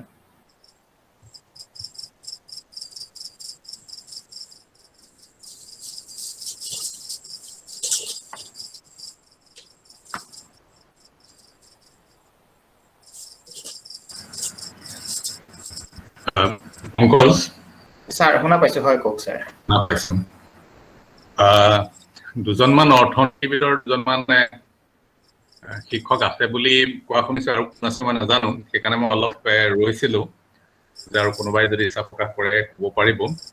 এতিয়া প্ৰথম কথা হ'ল যে মই খুব সম্ভৱ 5 মিনিট 8 মিনিটমান মই শুনা নাই, বাকীখিনি কথা মই শুনিছোঁ আৰু দেখিছোঁ যে ছাত্ৰ ছাত্ৰীসকলে অধ্যয়ন পুষ্টভাৱে গোটেই কথাখিনিত ভাগ লৈছে আৰু আলোচনা কৰিছে, আৰু তেওঁলোকৰ বক্তব্যখিনি যথেষ্ট গধুৰ, মানে ছাত্ৰ ছাত্ৰী পৰ্যায়ৰ হ'লেও তেওঁলোকৰ যি বিশ্লেষণ বা বিচাৰ সেইখিনি খুব তলৰ খাপৰ নহয়, উচ্চ খাপৰ। গতিকে ইয়াত ইনফৰ্মেটিভ যথেষ্ট ভালেকেইটা কথা মই নিজেও তেওঁলোকৰ পৰা শিকা বুলিয়ে ক'ব লাগিব। যি কি নহওক, যিহেতু এটা মঞ্চ গঢ়ি তোলা হ'ল ইয়াৰ কাৰণে, আৰু বিশেষকৈ ছাত্ৰ ছাত্ৰীসকলক জড়িত কৰা হ'ল, এই আমাৰ সংকটৰ কালত আমি ছাত্ৰ ছাত্ৰীসকলৰ চিন্তাৰ মাজেদি তেওঁলোকৰনো কেনেকুৱা চিন্তা, তেওঁলোকেনো কি ভাবিছে, এইখিনি কথা আমি ইয়াত শুনাৰ সুবিধা পালোঁ, আৰু তেওঁলোকৰ মনন এটা পৰিচৰ্যা হ'ল ইয়াত। এনেকুৱা ধৰণৰ চিন্তা চৰ্চা আচলতে সৰ্বত্ৰে হ'ব লাগে। গতিকে এই কথাখিনিত যিহেতু এটা ব্যৱস্থাপনা কৰি দিয়া হ'ল, বিশেষকৈ আমাৰ আলোচনাৰ তৰফৰ পৰা ডক্টৰ পংকজ বৰাই এই ক্ষেত্ৰত আগভাগ লৈ মই নিশ্চয় ধন্যবাদ জ্ঞাপন কৰিব লাগিব এই কথাটোৰ কাৰণে। আৰু আমি আশা ৰাখিছোঁ পৰৱৰ্তী কালতো এনেধৰণৰ ছাত্ৰ ছাত্ৰীক জড়িত কৰি কৰা আলোচনাত আগবাঢ়িব, মানে আলোচনাৰ অনুষ্ঠিত কৰা হ'ব। এতিয়া কথাটো জানিব বিচৰা হৈছে যে অৰ্থনৈতিক ক্ষেত্ৰত কেনেধৰণৰ ব্যৱস্থা গ্ৰহণ কৰিব পৰা হ'ব, বা অৰ্থনৈতিক নীতি কি সাল সলনি কৰিব পৰা হ'ব এই সংকট কালত, COVID-19 পেণ্ডেমিকৰ সময়ছোৱাত, বা যি সংকটৰ সৃষ্টি কৰিছে তাৰ পৰৱৰ্তী সময়ছোৱাত।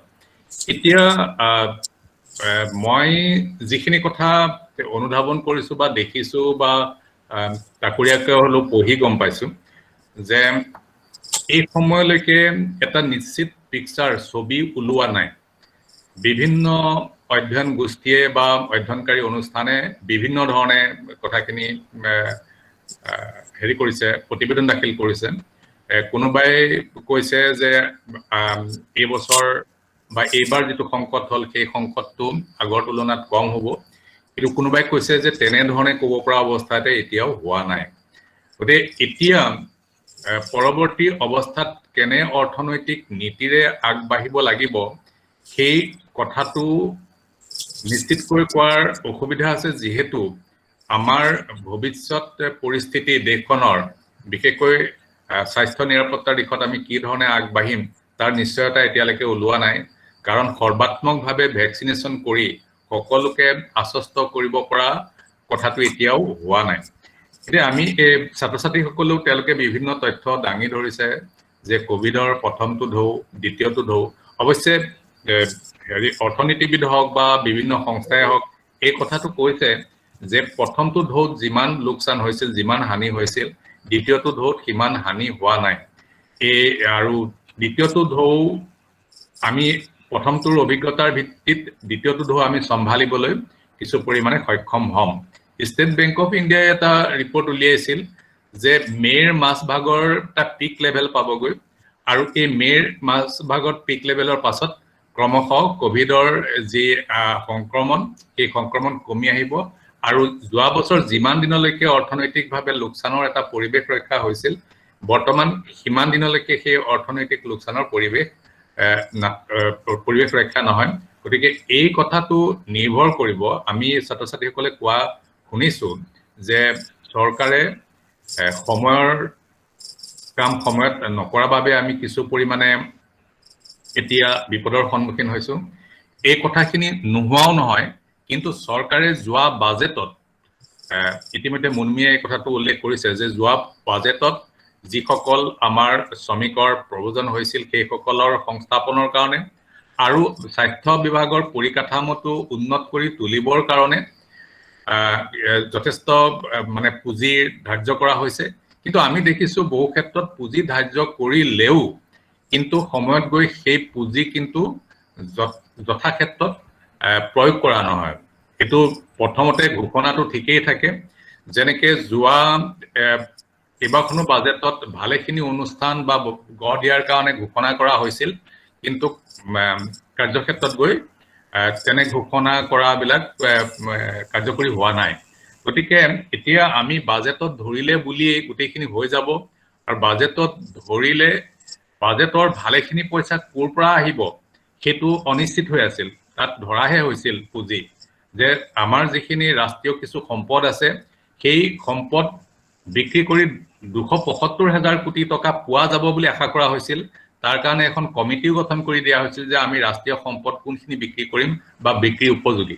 গতিকে সেইবোৰ কথা আধৰুৱা হৈ থাকোঁতেই বা প্ৰাথমিকভাৱে গুণাগথা হৈ থাকোঁতেই কোভিডৰ দ্বিতীয়টো ঢৌ আহিছে। গতিকে স্বাস্থ্য খণ্ডত বা স্বাস্থ্য পৰিকাঠামো উন্নতিৰ কাৰণে কি ব্যৱস্থা বা বাজেটত লোৱা ব্যৱস্থাবোৰ কিমান দূৰ কাৰ্যকৰী হ'ব সেইটো ক'ব পৰা নাযায়। কিন্তু এতিয়া আমি দেখিছো, আমি বিভিন্ন পৰিসংখ্যা পাইছো যে আমাৰ কিমান লোকচান হৈছে। এতিয়া চোৱা, ইতিমধ্যে ছাত্ৰ ছাত্ৰীসকলে উল্লেখ কৰিছে যে 14 কোটিয়ে ইতিমধ্যে কাম হেৰুৱাইছে। আমাৰ যেতিয়া এদিন সৰ্বাত্মক লকডাউন দিয়া যায় তেতিয়াহ'লে দিনে 32,000 কোটি টকা লোকচান হয়। 32,000 কোটি টকা দিনে লোকচান হয় এদিন লকডাউন দিলে।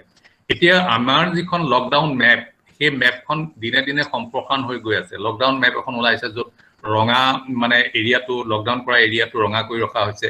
আমি যদি সেইখন উলিয়াই চাওঁ দেখো যে লকডাউন মেপখন সম্প্ৰসাৰণ হৈ গৈ আছে, আৰু আমাৰ অসমতো এতিয়া অৰ্ধেকতকৈ বেছি সময় লকডাউনত গুচি গৈছে। গতিকে এই যেতিয়া যোৱাটো ঢৌতে আমি দেখা পাইছিলো যে 43 মিলিয়ন পিপুল মানে 40 নিযুত মানুহে কি হেৰি হৈছিল, টুৰিজিম চেক্টৰত আছিল। এই টুৰিজিম চেক্টৰত থকা 43 মিলিয়ন মানুহে জাতীয় আয়লৈ 9.2% বৰঙণি যোগাইছিল, কিন্তু টুৰিজিম চেক্টৰটো সম্পূৰ্ণ ধ্বংস হৈ গৈছে। গতিকে আমি ডেফিনেটলি সেইখিনি ক্ষেত্ৰত এই 43 মিলিয়ন মানুহৰ দুৰ্দশাগ্ৰস্ত অৱস্থা এটা আহিব, সেইটো আমি গম পাইছো। এনেকে এভিয়েশ্যন চেক্টৰটো আছে, বায়ু পৰিবহণ ব্যৱস্থাটো সেই ব্যৱস্থা হৈছে। শেহতীয়াকৈ এটা তথ্য ওলাইছে, সেইটো হ'ল যে আমাৰ ভাৰতত মিনিমাম ৱেজ লেভেল এটা নিৰ্ধাৰণ কৰা হয় ৰাষ্ট্ৰীয় পৰ্যায়ত, এইটো ফ্ল'ৰ লেভেল মিনিমাম বুলি কোৱা হয়। সেইটো হ'ল গ্ৰামাঞ্চলত 375 টকা আৰু নগৰ অঞ্চলত 430 টকা। আৰু এই মিনিমাম লেভেলৰ ৱেজ মানে আগতে যিমানখিনি মানুহ আছিল এই মিনিমাম লেভেল ৱেজৰ তলত কৰ্মসংস্থাপন লাভ কৰা, তেনেকুৱা মানুহ এতিয়া 230 নিযুত বৃদ্ধি পাইছে। গতিকে এনেকুৱা ধৰণৰ বিভিন্ন পৰিসংখ্যা আমি দেখা পাইছো বা পঢ়িবলৈ পাওঁ। আমি এতিয়া খুব সৰ্বসাধাৰণভাৱে আমি আমাৰ ওচৰে পাজৰে থকা যিবিলাক ক্ষুদ্ৰ ব্যৱসায় আছে, সেই ব্যৱসায়বিলাকৰ কি গতি হৈছে। এতিয়া খেতিয়কসকলৰ আজি দেখিলো ফেচবুকত যে কিছুমানে এদম তৰমুজ লৈ পেলাই তাক মাটিত ঠেকেচি তাক নষ্ট কৰিছে। গতিকে বিলাহী আনি ৰাস্তাত গাড়ীৰ আগত পেলাই দিয়া হৈছে গতিকে খেতি বাতিটো কি লোকচান হৈছে বা ক্ষুদ্ৰ ব্যৱসায়বিলাকৰ কি লোকচান হৈছে সেইটো আমি দেখা পাইছো এতিয়া প্ৰশ্ন হল যে আমি কোন বাটে গলে আমাৰ অৰ্থনৈতিক নীতিৰ ক্ষেত্ৰত আমি কিছু আগবাঢ়িব পাৰিম কিন্তু আমি প্ৰথম কথাটো হল যে আমি আমাৰ স্বাস্থ্য আমাৰ জীৱন নিৰাপত্তাৰ কথাটো যেতিয়ালৈকে আমি আশ্বস্ত নকৰিম তেতিয়ালৈকে অৰ্থনৈতিক নীতিৰ কোনটো দিশত গলে আমি আগবাঢ়ি যাব পাৰিম সেইটো ঠাৱৰ কৰিব নোৱাৰো এতিয়া কথা হল যে সৰ্বাত্মকভাৱে ভেকচিনেশ্যনৰ ব্যৱস্থাটো চৰকাৰে কৰিব লাগিব আৰু আমাৰ যি আত্মনিৰ্ভৰশীল ভাৰতৰ কথা কোৱা হৈছে এই আত্মনিৰ্ভৰশীল ভাৰতৰ কথা কৈ কিন্তু আমি দেখো যে এতিয়া প্ৰায়বোৰ বস্তু আমি বিদেশৰ পৰা আমদানি কৰিবলগীয়া হৈছে চাইনাৰ নিচিনা দেশৰ পৰা আমদানি কৰিবলগীয়া হৈছে এইখিনি সময়ত বাংলাদেশ আগবাঢ়ি গৈছে ভাৰতত আজি পঢ়িলো ফেচবুকত যে বাংলাদেশৰ জনমূৰিয়াই ভাৰততকৈ বাঢ়ি গুচি গ'ল গতিকে ভাৰতৰ অৰ্থনৈতিক নীতিৰ ক্ষেত্ৰত নিশ্চয় কৰবাত অলপ গণ্ডগোল আছে আৰু এই গণ্ডগোলটোৰ প্ৰধান কাৰণ হল এটা নিশ্চয় কাৰণ হ'ব পাৰে যে পঞ্চবাৰ্ষিক পৰিকল্পনাৰ আমি আঁতৰাই দিলো গতিকে এতিয়া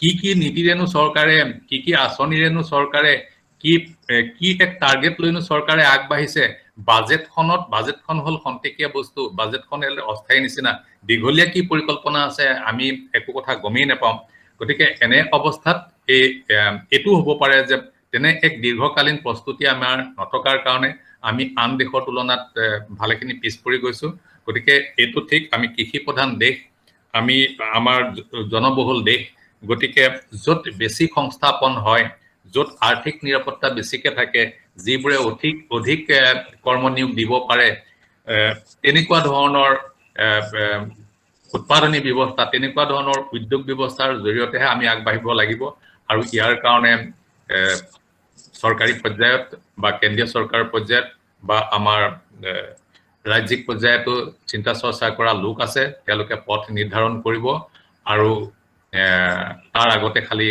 আমি আমাৰ জীৱনৰ নিৰাপত্তা বিচাৰি পাব লাগিব বিশেষকৈ আমাৰ ছাত্ৰ ছাত্ৰীসকলে মই ফেচবুক পোষ্ট এটা কৰিছিলো যে ভীতিগ্ৰস্ত অৱস্থাত আমি ভালকে পঢ়ুৱাবও নোৱাৰো আৰু পঢ়িবও নোৱাৰে গতিকে ছাত্ৰ ছাত্ৰীসকলে প্ৰথমে ভেকচিনেশ্যনৰ ব্যৱস্থা কৰক তাৰ পিছত যেতিয়া আমি আশ্বস্ত হ'ম তেতিয়া নিশ্চয় আমাৰ বাট ওলাব আৰু আমি সোনকালেই এই কোভিডৰ দ্বিতীয়টো ঢৌৰ পৰা ৰেহাই পাম ইয়াকে আশা কৰি মোৰ দুআষাৰ সামৰণি মাৰিলো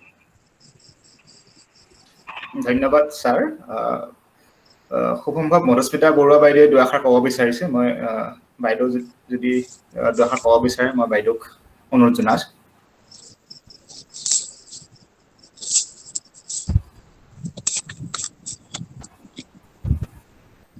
নমস্কাৰ হয় বাইদেউ শুনা পাইছে শুনা পাইছেনে পাইছে বাইদেউ হয় আমাৰ আলোচনা সঞ্চালক মহোদয় ডক্টৰ পংকজ বৰা মহাবিদ্যালয়ৰ অধ্যক্ষ মহোদয় উপস্থিত ছাত্ৰ ছাত্ৰীসকল আৰু সন্মানীয় আমাৰ সহকৰ্মীসকল আচলতে মই কি ক'ম মানে কোভিডৰ লগততো আজি 2 বছৰ ধৰি মই প্ৰত্যক্ষভাৱে জড়িত হৈ আছো জড়িত হৈ থকাৰ দৰে হৈ আছো কাৰণ ঘৰত চিকিৎসক আছিল যেতিয়া গতিকে মই সাৱধানতা সম্পূৰ্ণ অৱলম্বন কৰিছো ইতিমধ্যে ছাত্ৰ ছাত্ৰীসকলৰ গোটেইখিনি বক্তব্য মই শুনিছো ইমান ভাল লাগিছে শুনি পেলাই তেওঁলোকে শেষত সকলো এটা শব্দই কয় যে ঘৰতে থাকক মানে সাৱধানতা অৱলম্বন কৰক মাস্ক পৰিধান কৰক সামাজিক দূৰত্ব ৰক্ষা কৰক এইখিনি তেওঁলোকে আচলতে ক'বলৈ শিকিছে আৰু এইটোৱে মই এতিয়া নিজাকৈ ক'বলৈ কোভিড-19 বা দ্বিতীয় পৰ্যায়ৰ কথা ক'বলৈ নিজাকৈ ক'বলৈ একো নাই কিন্তু মই বিভিন্ন পেপাৰ পঢ়িছো আৰু পেপাৰৰ পৰা কাটিং মানে যিবিলাক অংশ এইবিলাক কাটি ৰাখি থৈছো এতিয়া কোভিড আৰু সাৱধানতা এই ডক্টৰ পুলিন কুমাৰে যি ধুনীয়া প্ৰবন্ধ এটা লিখিছে যে শেষত তেওঁ এটাই কৈছে যে সজাগতা আৰু সচেতনতা তাৰমানে গুৱাহাটী চিকিৎসা মহাবিদ্যালয়ৰ তেখেত অধ্যাপক তেখেতে কিন্তু শেষত এটাই কৈছে যে এইবিলাক মানে কৈছে যে মই পঢ়ি দিছো কাৰণ মোৰ নিজৰ একো ক'বলৈ নাই সেইখিনি মই ক'বলগীয়াখিনি ইতিমধ্যে ছাত্ৰ ছাত্ৰীসকলে কৈ গ'ল কিন্তু মই হয়তো ছাত্ৰ ছাত্ৰীসকলে এই পেপাৰবিলাক নাই পঢ়া সেইকাৰণে মই এটা বাকী নকওঁ যে তেওঁলোকে এই চিকিৎসকজনে বা বিভিন্ন ধৰণৰ প্ৰবন্ধ যিসকলে লিখিছে আমালৈ দাঙি ধৰিছে সেই প্ৰবন্ধ লিখা ব্যক্তিসকলে এটাই কথা ক'ব বিচাৰিছে যে এই সংক্ৰমণৰ কাৰণ হ'ল দুটাই এটা হৈছে এটা কাৰক দেখুৱাইছে বিজ্ঞান ভিত্তিক আনটো হৈছে সামাজিক গতিকে এই সামাজিক আৰু এই দুইটা কাৰকৰ পৰা তেওঁলোকে বাছি থাকিবৰ কাৰণে দুটা কৈছে সজাগতা আৰু সচেতনতা এই দুটা দিশতে বেছি গুৰুত্ব দিছে আৰু অলপ আগতে কৈছে যে টিকাকৰণ কৰিলে মানে আমাৰ কি হ'ব যে আমি এতিয়া মই অকমান মানে সচেতন হৈ মানে ভাল লাগি আছে মনটো যে মই দুটা বেজি ললো বা মোৰ দৰে আন কোনোবা সকলে লোৱা সকলে দুটা বেজিলে আমি 2 মাহ হ'ল বা এমাহ হ'ল আমাৰ লৈ উঠে ছাত্ৰ ছাত্ৰীসকলে এতিয়াও দুটা বেজি বা তেওঁলোকে বেজি ওচৰলৈকে গৈ পোৱা নাই তাৰমানে বেজি লৈয়ে পোৱা নাই তেওঁলোকে তেনেকুৱা এটা যদি দিশত আগবাঢ়ি যাব নোৱাৰে বা কিবা এটা বেজি নলয় বা কিবা এটা তেওঁলোকৰ মই পঢ়ি আছো মোৰ যদি কাইলৈ হেৰি হয় কোভিড হয় মই কি কৰিম এতিয়া আমি যিবোৰ কথা শুনিছো যে দুবাৰ বেজি লোৱা সকলৰ চিকিৎসকৰ মাজতো কোভিড হৈছে তথাপিও কৈছে যে অলপ কাহ পানী লগা হৈছে অলপমান কিবা এটা হৈছে লগে লগে দৰৱ অকণ খাই দিয়াৰ লগে লগে ভাল হৈছে গতিকে আমাৰ ছাত্ৰ ছাত্ৰীসকলৰ তেনেকুৱা এটা মনোভাৱলৈ লৈ যাব লাগিব আৰু দ্বিতীয়তে কৈছে যে সেই পৰিৱেশটো আমাৰ চৰকাৰে বা বিভিন্ন দিশত প্ৰথমতে আমাৰ স্বাস্থ্য ভালে থাকিব লাগিব তাৰ পাছতহে আমি অন্য দিশত আগবাঢ়িব পাৰিম বুলি আমি আশা কৰিছো গতিকে কোভিডত আমি এটাই বস্তু কেৱল সাৱধানতাটো অৱলম্বন কৰিবই লাগিব আৰু আমি এইটো ভাবিব নালাগিব যে এইবাৰে শেষ এনেকুৱা এইবিলাক ভাইৰাছ বিলাকৰ এনেকুৱা গুণবিলাক আছে যে তেওঁলোকে বিভিন্ন ৰূপত কোনোবাই কৈ থৈ গৈছে অলপ আগতে কোনোবা এগৰাকীয়ে ক'লে কৃষ্ণনে কোনোবাকে কৈছে বেলেগ ৰূপত আহি পৰে যে এইবাৰ যদি এই ধৰণে আহিলে অলপ কেইদিনমান পাছত আকৌ অলপ ভাইৰাছ অলপ বেলেগ ধৰণকে আহি গোটেইখিনি একেবাৰে ধ্বংস কৰি থৈ গুচি যাব গতিকে আমি সকলো সময়তে এই সাৱধানতাটো অৱলম্বন কৰিবই লাগিব যে মাস্ক পৰিধান কৰা হাত ধোৱা বা অকমান পানী লগাৰ লগে লগে বা অকমান যদি আমাৰ গাটো বেয়া হোৱাৰ লগে লগে আমি বিৰাট সাৱধান হ'ব লাগিব যে আমাৰ এইটো কোভিড হ'ল নেকি বা অন্য বেমাৰে আমাক আক্ৰান্ত কৰিছে নেকি বা আক্ৰান্ত হৈছো নেকি এই দিশটোত যদি আমি গুৰুত্ব নকৰো মই নিজৰ ঘৰতে দেখিছো ল'ৰাটোৱে কেইবাবাৰো জ্বৰ হোৱা নাই পানী লাগিছে বা হস্পিটেলৰ পৰা মই হস্পিটেলৰ পৰিৱেশটো ইমান বেয়া হৈ থাকে গতিকে দেখিছো কিন্তু লগে লগে কি কৰে সাৱধানতা সাংঘাতিক সাৱধানতা গৰম পানীয়ে ভৰি ধোৱা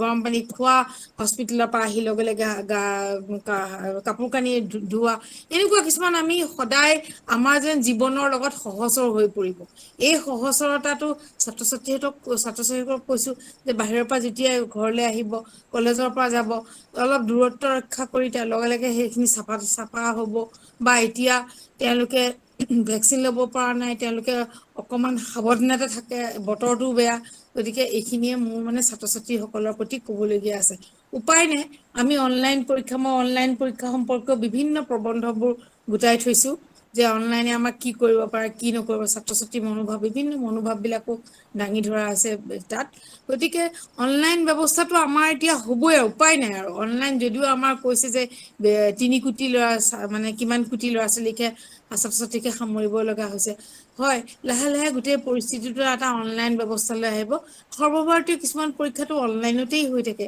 গতিকে আমিও তেনেকুৱা এটা দিনলৈ লাহে লাহে আমাৰ পৰীক্ষাৰ কুৱেশ্যন পেপাৰৰ ডিজাইনিঙে সলনি হৈ হয়তো যাবগে এনেকুৱা এটা দিনলৈ আমি হয়তো মই ৰিটায়াৰমেণ্টলৈ হয়তো তাৰমানে বহুত সৰ্বভাৰতীয় পৰীক্ষা অনলাইনত হৈ যায় গতিকে তেনেকুৱাকৈ অনলাইনত পৰীক্ষা কম্পিউটাৰ চিষ্টেম কিবা এটা ক'লে মহাবিদ্যালয়ত সেইবিলাক আমাক কৰিবলৈ ক'ব স্কুল বিলাকত সেইবোৰ কৰিবলৈ ক'ব পৰীক্ষাটো হয়তো 30টা কম্পিউটাৰ থাকিলে 3টা দিনত পৰীক্ষাটো হ'ব বা 4টা দিনত পৰীক্ষা হ'ব এনেকুৱা ধৰণৰ ব্যৱস্থা লাহে লাহে হয়তো হৈ উঠিব বিভিন্ন পেপাৰবোৰে সেইবোৰ কথা কয় মোৰ ক'বলগীয়া এটাই কথা যে সকলোৱে ভালে থাকক আৰু আমি আমাৰ স্বাস্থ্য ভালে থাকিলেহে আমি বাকীখিনি কামত আগত অলপ আগতে দেখিছিলো এটা সুনীল কুমাৰ শইকীয়া তেখেত ধৰক এই বিষয়ত তেওঁ কৈছে যে তাঁতশালে আমাৰ উদ্যোগটো বহুত দূৰ আগবঢ়াব পাৰিব বুলি খুব ধুনীয়া প্ৰবন্ধ এটা লিখিছে এনেকুৱা আৰু খেতিৰ কথা কৈছে হয় তৰমুজ এইটো সময়ত খুব তৰমুজ ওলাই গতিকে তৰমুজ ক'ত বেচিব মানুহে নাখায় নহয় ঠাণ্ডাত তৰমুজটো নাখায় নহয় গতিকে ঠাণ্ডা পৰিছে ইফালে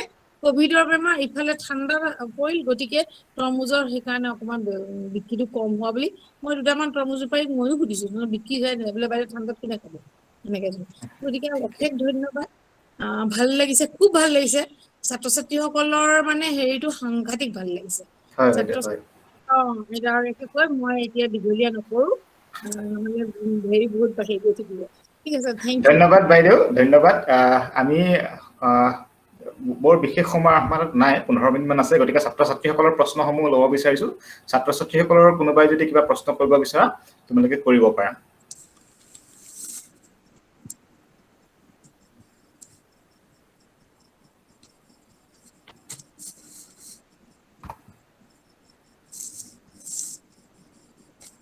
তোমালোকে আনমিউট কৰা নিজকে আৰু কিবা প্ৰশ্ন ৰাখিব বিচাৰিছা যদি ৰাখা।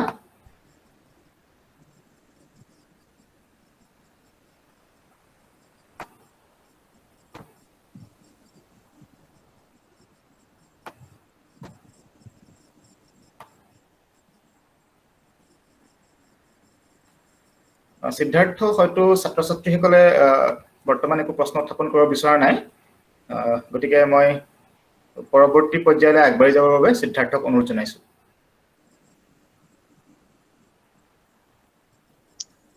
ধন্যবাদ ছাৰ।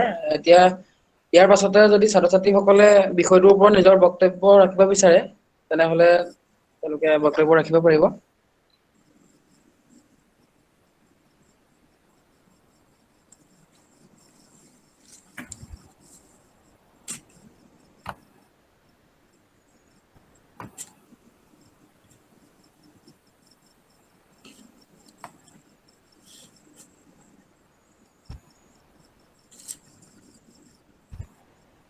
ছাত্ৰ ছাত্ৰীসকলৰ হয়তো ক'বলগীয়া নাই সিদ্ধাৰ্থ, গতিকে গোটেই কথাখিনি তুমি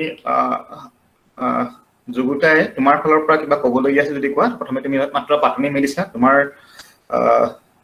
এই কথাখিনিৰ ওপৰত কিবা তোমাৰ যদি মতামত আছে জনোৱা, তাৰপিছতে মই দুআষাৰ কৈ এই অনুষ্ঠানটো সামৰিব পাৰিম।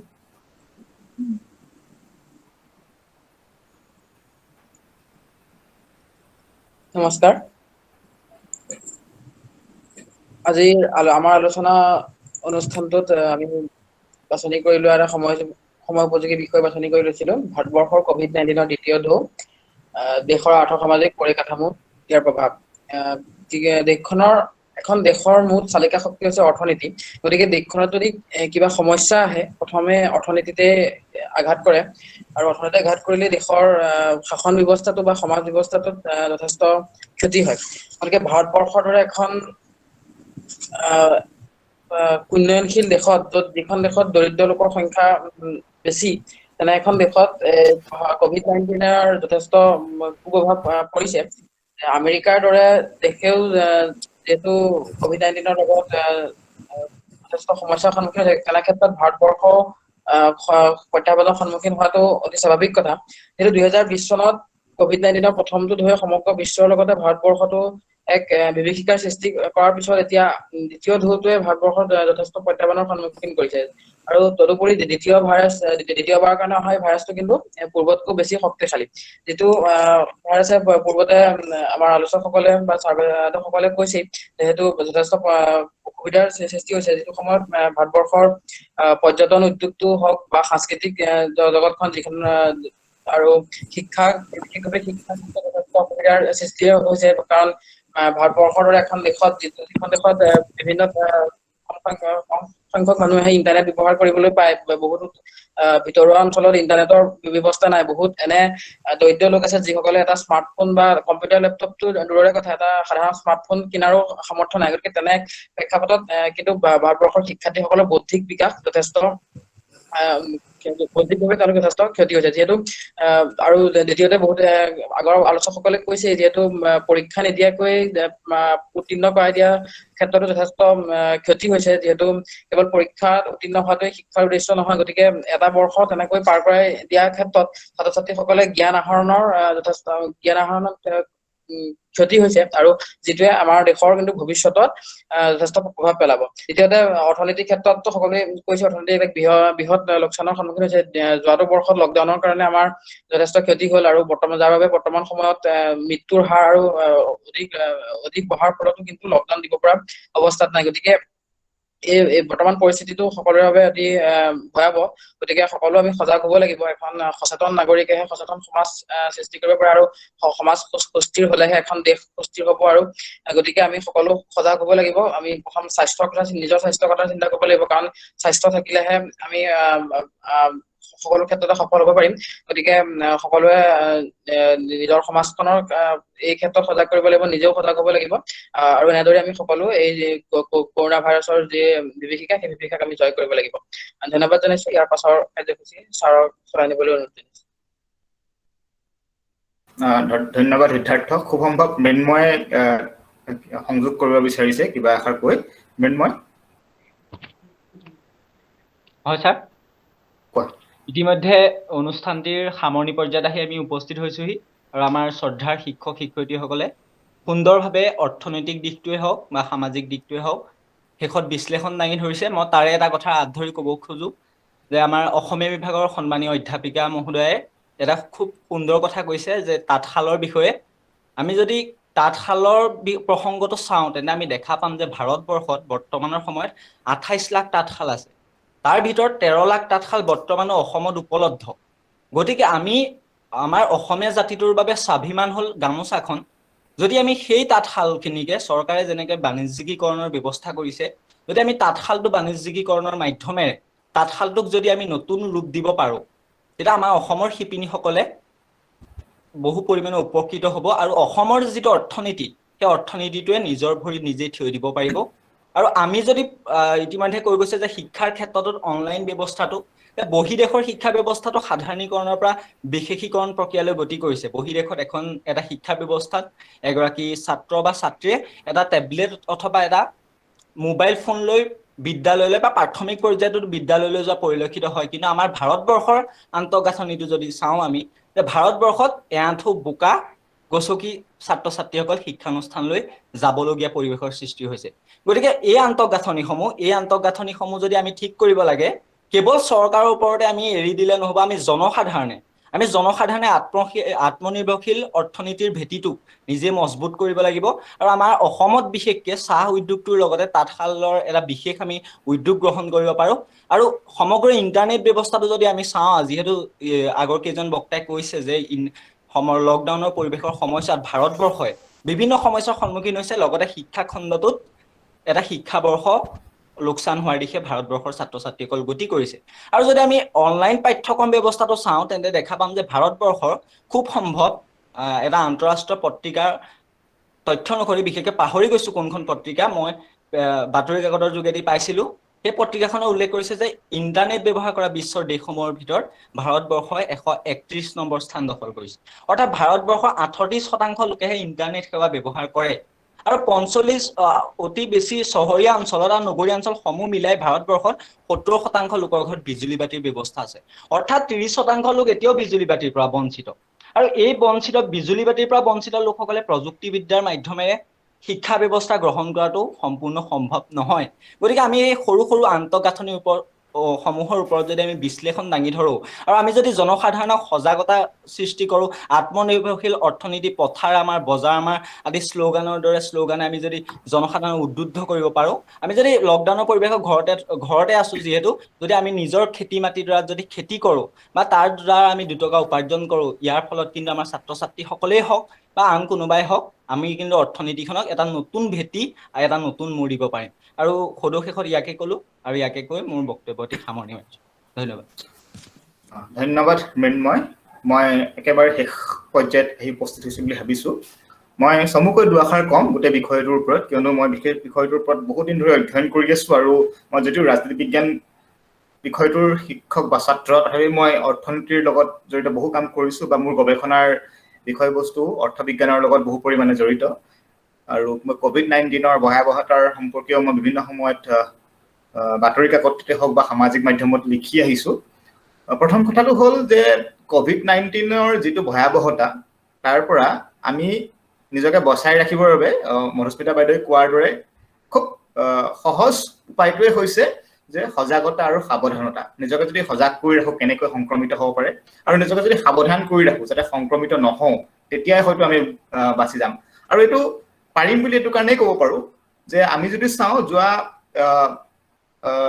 এৰাউণ্ড হয়তো 16 মাহ আমি এই এনে পৰিৱেশৰ মাজত জীয়াই আছো আৰু 16 মাহত আমি বহু কম মানুহে সংক্ৰমিত হৈছো সেই হিচাপত চাব গ'লে গতিকে আমি বচাই ৰাখিব পাৰিছো কেনেকৈ পাৰিছো নিজকে বচাই ৰাখিব আমি সাৱধান হৈ আছো আমি সজাগ হৈ আছো আৰু সেই পথটো লৈ থাকিলে আমি নিজকে বচাই ৰাখিব পাৰিম তাৰ কাৰণে ছাত্ৰ ছাত্ৰীসকলে কোৱাৰ দৰে স্যানিটাইজেশ্যন খুব প্ৰয়োজন মাস্ক পিন্ধাটো অত্যন্ত প্ৰয়োজন ঠিক সেইদৰে মধুস্মিতা বাইদেৱে কোৱাৰ দৰে বাহিৰৰ পৰা কৰিবলৈ মানে ফুৰি মেলি অহাৰ পাছত দ্বিতীয়জন ব্যক্তিৰ সংস্পৰ্শলৈ অহাৰ পাছত আমি বাহিৰে আমি পিন্ধা কাপোৰ কানি আনৰ সংস্পৰ্শলৈ নহাকৈ পৰিষ্কাৰ কৰি ধুব লাগে গা ধুনীয়াকৈ ধোৱাৰ পাছতহে আমি মূল ঘৰলৈ বা ঘৰৰ আন মানুহৰ সংস্পৰ্শলৈ আহিব লাগে তেতিয়া হয়তো নিজেও বাচি থাকিম আৰু আনকো বচাই ৰাখিব পাৰিম দ্বিতীয় যেটো কথা আজি মূল আলোচনাৰ যেটো কথা যে আৰ্থ-সামাজিক পৰিকাঠামো তাৰ কাৰণে চৰকাৰৰ কৰণীয় বহু আছে চৰকাৰৰ কৰণীয় এইটো কাৰণে আছে যে চৰকাৰে নীতি নিৰ্দেশ দিব লাগিব চৰকাৰে আন্তঃগাঁথনি বনাই দিব লাগিব চৰকাৰে আমাৰ কাৰণে পলিচি ঠিক কৰি দিব লাগিব তেতিয়াহে আমি আগবাঢ়িব পাৰিম কিন্তু আমি কেৱল চৰকাৰলৈ বাট চাই থাকিলে নহব আমাৰ নিজৰো কৰিবলগীয়া বহু আছে আমি নিজৰো সিদ্ধান্ত বহুত ল'বলগীয়া আছে যিবোৰ সিদ্ধান্ত যদি লওঁ আমাৰ এনেকুৱা ধৰণৰ আজি কোভিড অহা বছৰ হয়তো বেলেগ ধৰণৰ হ'ব পাৰে অহা 10টা বছৰ হয়তো বেলেগ আমাৰ সন্মুখত সমস্যা আহিব পাৰে যি ধৰণৰ সমস্যা নহওক আমি নিজকে প্ৰস্তুত কৰিব পাৰিম এই ক্ষেত্ৰত ভাৰত চৰকাৰে যোৱা বছৰ এটা নীতি গ্ৰহণ কৰিছিল আহ্বান জনাইছিল হেতু আছিল আত্মনিৰ্ভৰ ভাৰত আৰু আত্মনিৰ্ভৰ ভাৰতৰ কথা আমি যেতিয়া কৈছিলো তেতিয়া প্ৰধানকৈ ভাবিছিলো আমি অৰ্থনৈতিক দিশৰ পৰা যে অৰ্থনীতিটো আত্মনিৰ্ভৰ হ'ব লাগে দেশতে সকলো সামগ্ৰী উৎপাদন হ'ব লাগে বাহিৰৰ পৰা সামগ্ৰীৰ আমদানি কম হ'ব লাগে এই ক্ষেত্ৰত অৰ্থনীতিবিদসকলে বা ৰাজনীতিবিদসকলে অকমান ডিমটো ৰাখে কিয়নো আমি 1930ৰ সময়ছোৱাৰ গ্ৰেট ডিপ্ৰেছন দেখা পাইছো য'ত নেকি আন্তঃৰাষ্ট্ৰীয় বাণিজ্য হ্ৰাস পোৱাৰ কাৰণে কিদৰে দেশৰ অৰ্থনীতি তললৈ গুচি গৈছিল সেই কথাবোৰ থকা সত্ত্বেও কিন্তু আমি আত্মনিৰ্ভৰ যেটো কনসেপ্ট তাক আমি এৰাই চলিব নোৱাৰো বা সম্পূৰ্ণৰূপে সমালোচনা কৰিব নোৱাৰো আৰু আত্মনিৰ্ভৰ বুলি ক'বলৈ যাওঁতে কেৱল মাত্ৰ প্ৰডাকচন সেক্টৰত আত্মনিৰ্ভৰ হলে নহব আচলতে আমি লাৰ্নিং সেক্টৰটো আত্মনিৰ্ভৰ হ'ব লাগিব মই এইটো কাৰণে কৈছো যে ছাত্ৰ ছাত্ৰীসকল ইয়াৰ পৰা প্ৰভাৱান্বিত হৈছে আৰু এই কথাটো সকলোৱে কৈছে আমি সকলোৱে মানিছো গতিকে এই ক্ষেত্ৰত আমি আত্মনিৰ্ভৰ হ'ব লাগিব যে সেলফ লাৰ্নিং আমি আমাৰ সমস্যা আছে আমি অনলাইন মাধ্যমেৰে আগৰ দৰে ক্লাছ কৰিব পৰা নাই ফিজিক্যাল ক্লাছৰুমৰ দৰে ক্লাছ কৰিব পৰা নাই আমি ঘৰতে থাকি আমাৰ সিলেবাসখন পঢ়িছো আগতকৈ বেছি সময় পাইছো গতিকে বেছিকৈ পঢ়িছো আৰু বেছিকৈ পঢ়াৰ পাছত আমি নজনা কথাবিলাক আমি ফোন যোগে বা অন্য মাধ্যমেৰে আমি জানিবলৈ চেষ্টা কৰিছো আমি ক্লাছৰুমত কন্টাক্ট কৰিয়ে যে কথাবোৰ শিকিম এই কথা নহয় বিজ্ঞানৰ বহু কথা বহু জটিল বুজিবলৈ অসুবিধা কিন্তু সমাজ বিজ্ঞানৰ কথাবোৰ ইমান জটিল নহয় যে ঘৰত একেটা কথাকে 4-5 বাৰ পঢ়িলে বা লিংকড কেইবাটাও যদি পঢ়া যায় তেতিয়া বুজি নাপাম বা বুজি নাপালে আমি শিক্ষকৰ সহায় ল'ব পাৰো কিন্তু তাৰ কাৰণে আমি কি কৰিব লাগিব এই শিক্ষাৰ ক্ষেত্ৰতো আত্মনিৰ্ভৰ কনসেপ্টটো গ্ৰহণ কৰিব লাগিব আমি গুগল মিটৰ কথাই যদি কওঁ কিমানে জানিছিলো যোৱা বছৰ ময়ো জনা নাছিলো আমি শিক্ষকসকলে জনা নাছিলো কিন্তু আমি আত্মনিৰ্ভৰ হলো আমি নিজকে ট্ৰেইন কৰিলো নিজে আমি কোনো তৃতীয় পক্ষৰ ওচৰলৈ গৈ ট্ৰেইনিং লোৱা নাছিলো শিকিলো ছাত্ৰ ছাত্ৰীসকলেও শিকিলে গতিকে এই আত্মনিৰ্ভৰ শিক্ষণ পদ্ধতিটো যদি আমি গ্ৰহণ কৰো তেতিয়া শিক্ষা কেন্দ্ৰত যি আমাৰ এক দুৰ্যোগ আহিছে সেয়া হয়তো আমি কিছু পৰিমাণে মোকাবিলা কৰিবলৈ সক্ষম হম দ্বিতীয়তে আমি আমাৰ প্ৰডাকচন সেক্টৰত এটা প্ৰবলেম আছে যে আমি সদায় খুব কম দিন ৰাখিব পৰা সামগ্ৰীবোৰ উৎপাদন কৰো বিশেষকৈ অসমৰ কথা যদি চাওঁ আমি কিছুমান সম্পদৰ বাহিৰে আমি কৃষি প্ৰধান যেহেতু দেশ বা ৰাজ্য গতিকে কিছুমান সামগ্ৰী উৎপাদন কৰো যিবোৰ আমি বেছি দিন ৰাখি থব নোৱাৰো আমি যোৱা বছৰ লকডাউনৰ সময়ত দেখিছিলো যে হাজাৰ হাজাৰ লিটাৰ গাখীৰ পেলাই দিছে হাজাৰ হাজাৰ ৰঙালাও পেলাই দিবলগীয়া হৈছে আমি এই ক্ষেত্ৰত এটা শিফট হয়তো চৰকাৰে সিদ্ধান্ত যিয়ে নলক আমি এটা সিদ্ধান্ত লোৱাৰ প্ৰয়োজন আছে যে আমি স্থাৱৰ সম্পদ উৎপাদনৰ হাৰত গুৰুত্ব দিব লাগিব কিছুমান বস্তু বেয়া হৈ নাযায় আমি এই বছৰ উৎপাদন কৰিলে পিছত বিক্ৰী নহল অহা বছৰ বিক্ৰী কৰিম তেনেকুৱা ধৰণৰ উৎপাদন যদি কৰিবলৈ যাওঁ হয়তো এই বছৰ আমাৰ ৰিসোৰ্স নাহে এই বছৰ হয়তো আমি সম্পদ নাপাম কিন্তু অহা বছৰ আমি পাম তেনেকুৱা ধৰণৰ কথা চিন্তা কৰিব লাগিব আৰু এটা কথা আমাৰ প্ৰডাকচন চেণ্টাৰটো বা সাৰ্ভিস চেণ্টাৰটো বেসিক নিডছৰ ফালে দিব লাগিব মৌলিক প্ৰয়োজনীয়তা এই লকডাউনৰ সময়তো কিন্তু আমাৰ মৌলিক প্ৰয়োজনীয়তাসমূহ হ্ৰাস পোৱা নাই আমি সেই ফালে যদি আমাৰ প্ৰডাকচন সিস্টেমটো লৈ গুছি যাওঁ আমাৰ পৰিকাঠামো যদি তেনেদৰে তৈয়াৰ কৰি লওঁ তেতিয়া মই ভাবিছো অৰ্থনৈতিক ক্ষেত্ৰত যি দুৰৱস্থা আহিছে তাত আমি কিছু পৰিমাণে সকাহ পাম ইয়াৰ বহু কথা আমাৰ আলোচনা কৰিবলগীয়া আছে, গোটেই কথাখিনি হয়তো সম্ভৱ নহয়, সেইকাৰণে ইমানতে মই সামৰিছো। মই আজিৰ এই অনুষ্ঠানত সমল ব্যক্তি হিচাপে উপস্থিত থকা মহাবিদ্যালয়ৰ ছাত্ৰ ছাত্ৰীসকলক ধন্যবাদ জ্ঞাপন কৰিছো। সাধাৰণতে ছাত্ৰ ছাত্ৰী এটা অনুষ্ঠান হলে যি ধৰণে আলোচনা হ'ব লাগে বুলি ভাবো তাতকৈ বহু উন্নত মানৰ আলোচনা হৈছে, তথ্যৰ দিশৰ পৰাই হওক বা উপস্থাপনৰ দিশৰ পৰা হওক। ইয়াৰ বাবে ছাত্ৰ ছাত্ৰীসকলক প্ৰশংসা কৰাৰ নিশ্চয়কৈ প্ৰয়োজনীয়তা আছে। মই ধন্যবাদ জ্ঞাপন কৰিছো সিদ্ধাৰ্থ গৌতম দত্তক খুব সুন্দৰভাৱে অনুষ্ঠানটো পৰিচালনা কৰাৰ বাবে। মই ধন্যবাদ জ্ঞাপন কৰিছো বিশেষকৈ মৃন্ময় বৰাক, কিয়নো মৃন্ময় বৰাই গোটেই অনুষ্ঠানটো কোঅৰ্ডিনেট কৰিছে, ছাত্ৰ ছাত্ৰীসকলৰ লগত যোগাযোগ কৰিছে, বিষয় নিৰ্বাচন কৰিছে, কোনে কেনেদৰে ক'ব তাকো অকণমান তেওঁ নিশ্চয় মানে অৰিহণা আছে। গতিকে মই মৃন্ময় বৰাক ধন্যবাদ জ্ঞাপন কৰিছো। মই ধন্যবাদ জ্ঞাপন কৰিছো মহাবিদ্যালয়ৰ অধ্যাপক অধ্যাপিকাসকলক যি এই অনুষ্ঠানত উপস্থিত আছে। মই ধন্যবাদ জ্ঞাপন কৰিছো মহাবিদ্যালয়ৰ কৰ্মচাৰীসকলক, সান্তনা উপস্থিত আছে বা আন দুই এজন চাগে নিশ্চয় উপস্থিত আছে এই অনুষ্ঠানটো পৰিচালনাত সহায় কৰাৰ বাবে। মই ধন্যবাদ জ্ঞাপন কৰিছো আমাৰ আলোচনা টিমটোক, যি বিভিন্ন সময়ত এই অনুষ্ঠানটো পতাত মোক উৎসাহ জনাই আহিছে আৰু কাৰিকৰী দিশতো সহায় কৰি আহিছে। শেষত প্ৰতিজন ব্যক্তিলৈ ধন্যবাদ জ্ঞাপন কৰিছো, অধ্যক্ষ মহোদয়কো ধন্যবাদ জ্ঞাপন কৰিছো এনকাৰেজ কৰাৰ বাবে। আৰু আজিৰ আমাৰ আলোচনা অৰ্থাৎ আমাৰ আলোচনাৰ দ্বিতীয় বৰ্ষৰ প্ৰথমটো খণ্ড ইয়াতে সমাপ্ত হৈছে বুলি ঘোষণা কৰিছো। ধন্যবাদ।